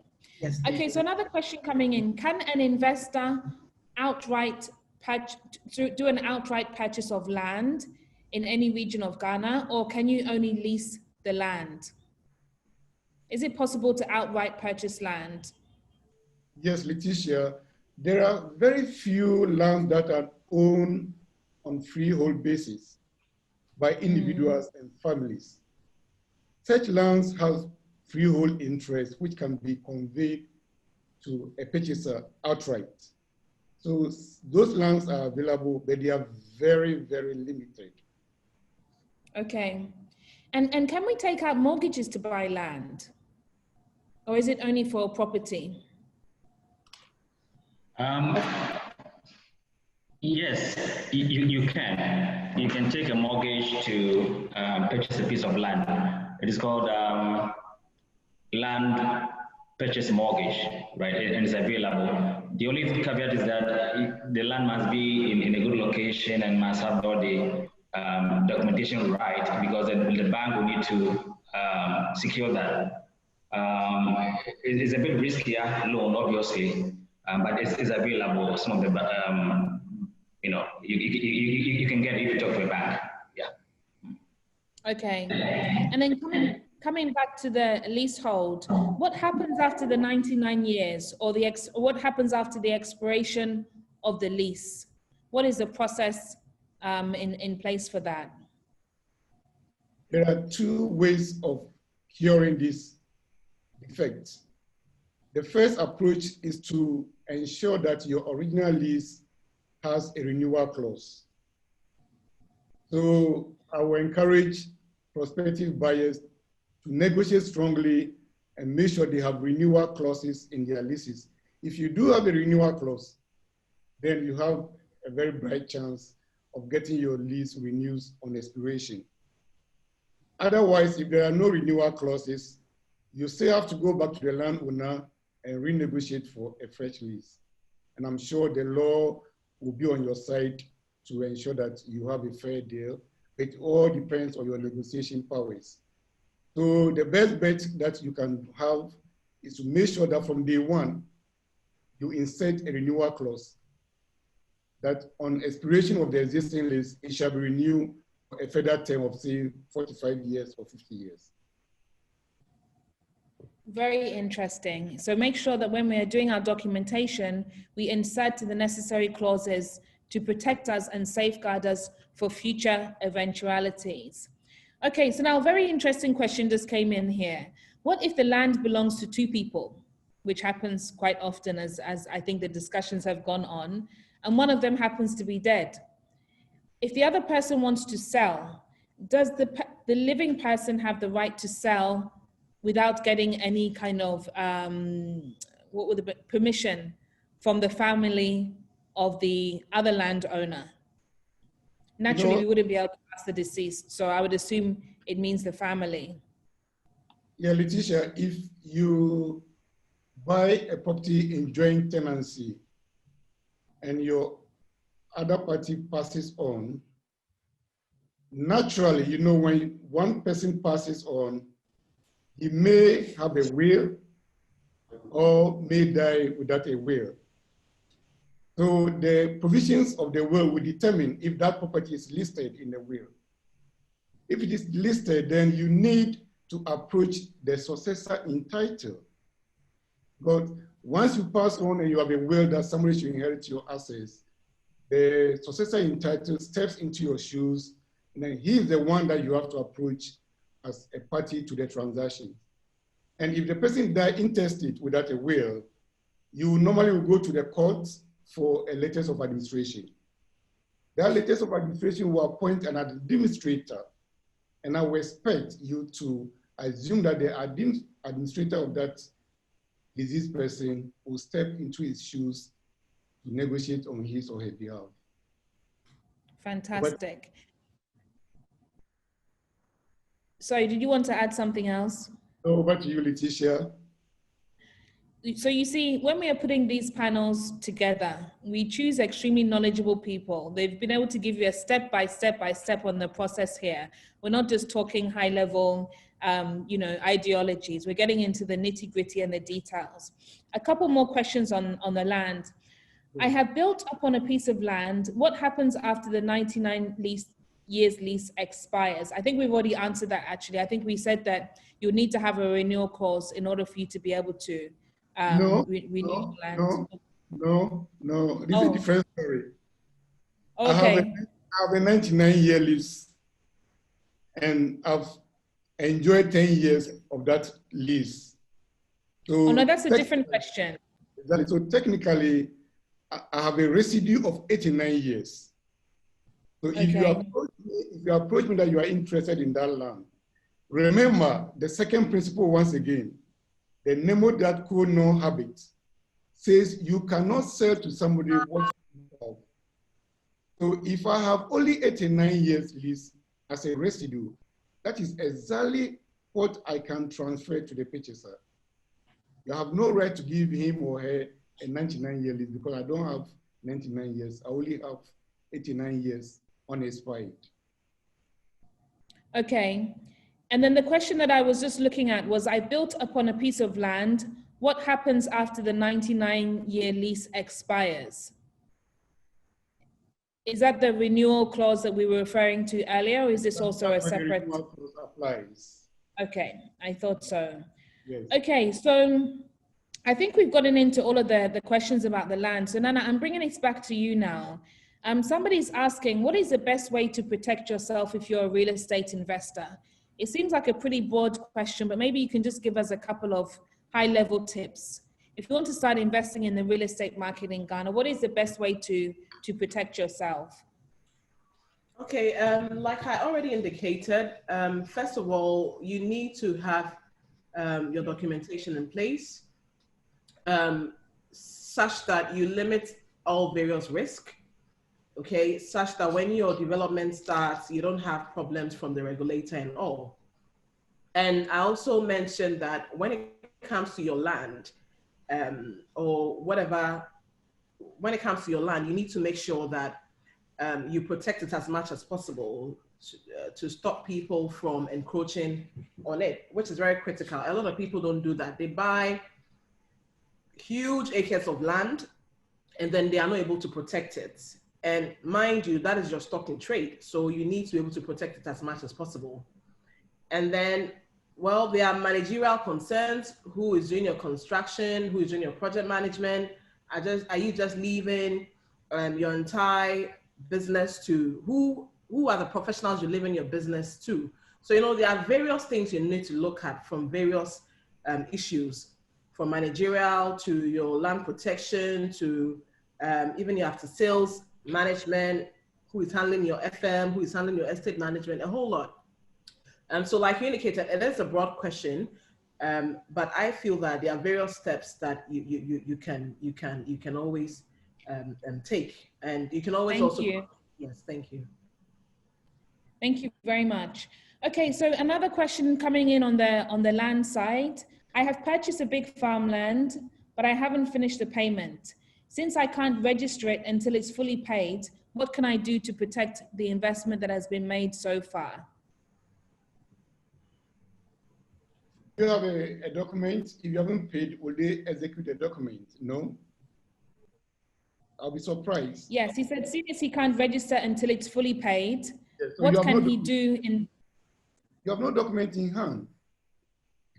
So maybe I'll go with the recommendation that possession, if you can express possession, occupy the land to some extent, try to, it will be a risk because without payment, you have no property to hold in hand.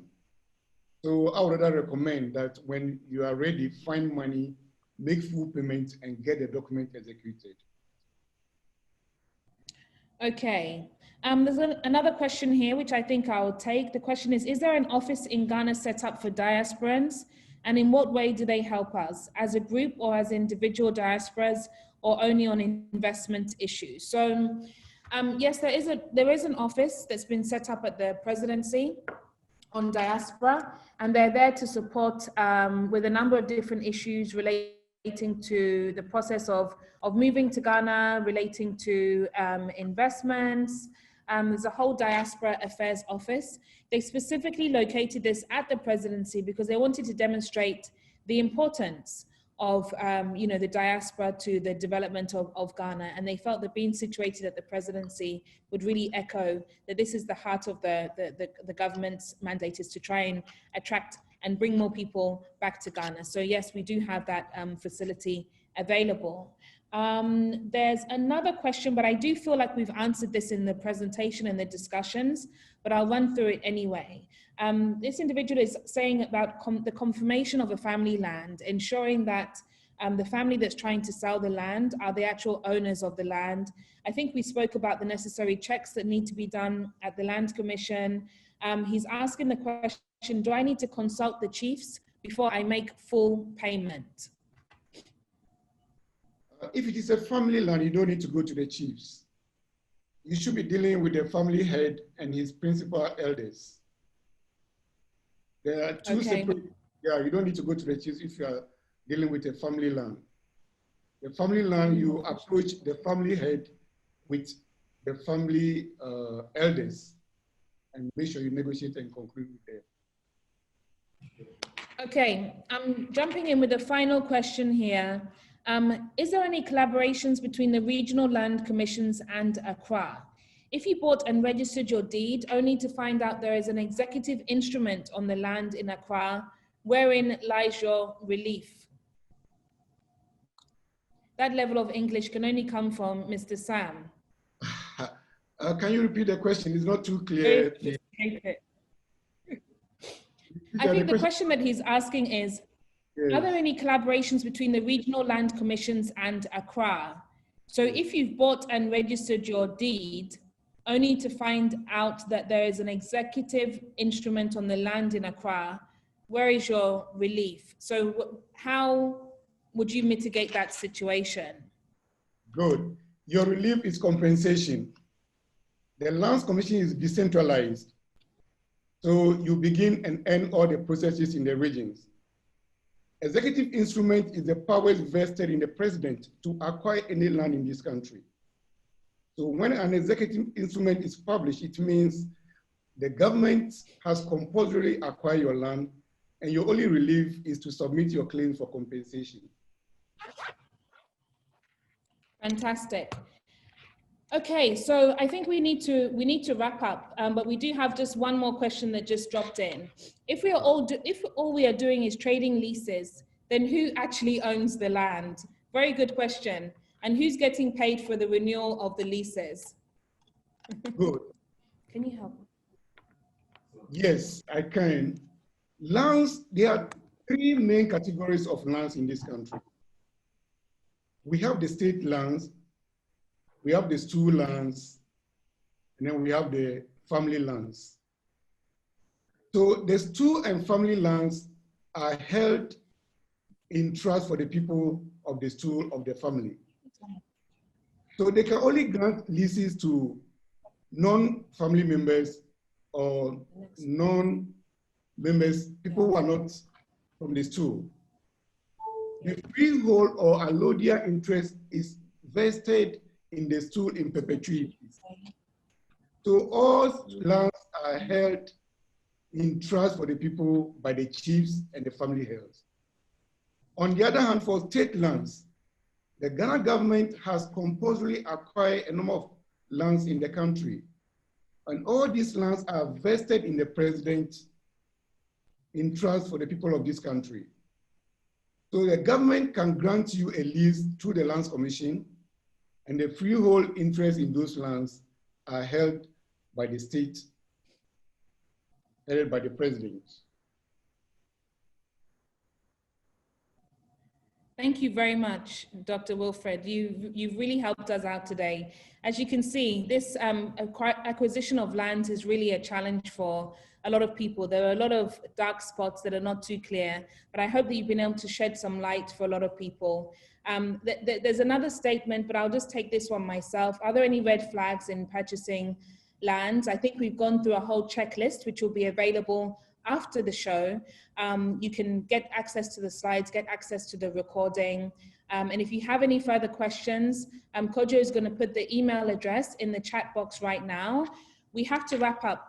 Mr. Kuston, we're completely out of time. I want to hand over to you to do the closing remarks, but unfortunately we wouldn't be able to do a presentation as we're way over time. So could we ask you to just give your vote of thanks, and we'll bring the session to a close. Thank you. Yeah. Okay. Yes. I want to thank, on behalf of Gadia, I want to thank you, the moderator, and of course, Kobianda and the whole Bank of Africa, Ghana, for facilitating this event for us. We started over 20 years ago thinking about getting together as diasporans, just a group of us. But today, as you all see, by God's grace, we are where we are. And it is dedicated to everybody that has helped to make this a reality today. The slide that I posted will be given to everybody, and that will summarize all the vote of thanks that I put in the slide. So because we are out of time, again, our thanks go to Bank of Africa, Ghana, and more kudos go to Kobe Anda, as I'm looking to him in the face here, and then all the management of Bank of Africa, Ghana, and to all the presenters that have helped throughout the period of time for 3 phases of webinar that we have had. We have more webinars planned, and very soon we'll invite you back to participate. We are now globalized, and the slide will be shared with you to know where we are. And so on behalf of Gadia, once again, we thank you so much for participating in this webinar. Thank you. Thank you very much, Chairman. Mr. Robert Kustin is really the brain and the visionary behind this initiative. So thank you very much to you two for coming up with this fantastic initiative. And we believe that you're going to be making a great contribution towards the development of Ghana. So kudos to you, sir. Mr. Anda, I'd like to hand over to you for you to give your closing remarks before we bring the webinar to a close. I was saying, Letitia, I think we owe you a ton of appreciation. You've really steered the whole 3 episodes well. I mean, we couldn't have gotten a better moderator. I think maybe you should think about having another profession. I'm sure if we had physical form, you would have seen that we would all have given a standing ovation. So thank you very much. I thank the presenters today. Your topics were very technical. I mean, at certain point it was like we're in the university, but I think you handled it pretty well. The question and answer sessions were wonderful. Chairman Kustin, we can't thank you enough for the brain and the dedication you've put to this. We wish you and your members the best. You have something good going. You have our support as Bank of Africa to go with you all the way. But like I said when we started, we need to be given an incentive to continue having these webinars and supporting Gadia. So Alex gave a very beautiful presentation on Bank of Africa. I hope it just doesn't end with you listening. I hope you contact Kojo, and I can show my board that I have all 200 members of Gadia having bank accounts with Bank of Africa. So if we are making any investments, I'll not get a whipping for it. I'll end by also thanking Chairman Banks, Honorable Chairman Banks, who is the Honorary Counselor for Ghana in Arkansas. Thank you for being here with us and gracing this occasion. So thank you all. Have a wonderful weekend, and we'll talk some more. Thank you. Thank you very much, Mr. Anda. And thank you to everybody at Bank of Africa, everybody at Gadia, for all of the participants over the last 3 weeks. And a very special thank you to Kojo, who's behind the scenes, who has been very instrumental in supporting everybody with their presentations. Kojo, why can we not see you? At least we should see his face this once for the last and final webinar. Thank you, Kojo. Thanks to everyone. Oh, here he is. We can see him there. Thanks to everybody. Stay safe and take care of yourselves. Hopefully we'll get to do this again soon. And bye-bye. Anybody that wants to reach us, please pass through Kojo or Letitia, and they're going to provide emails for you to reach us. So Kojo and Letitia are going to be our contact. If anyone that participated in the webinar, please contact them and we'll receive the information. Thank you. Thank you. Good night, good afternoon.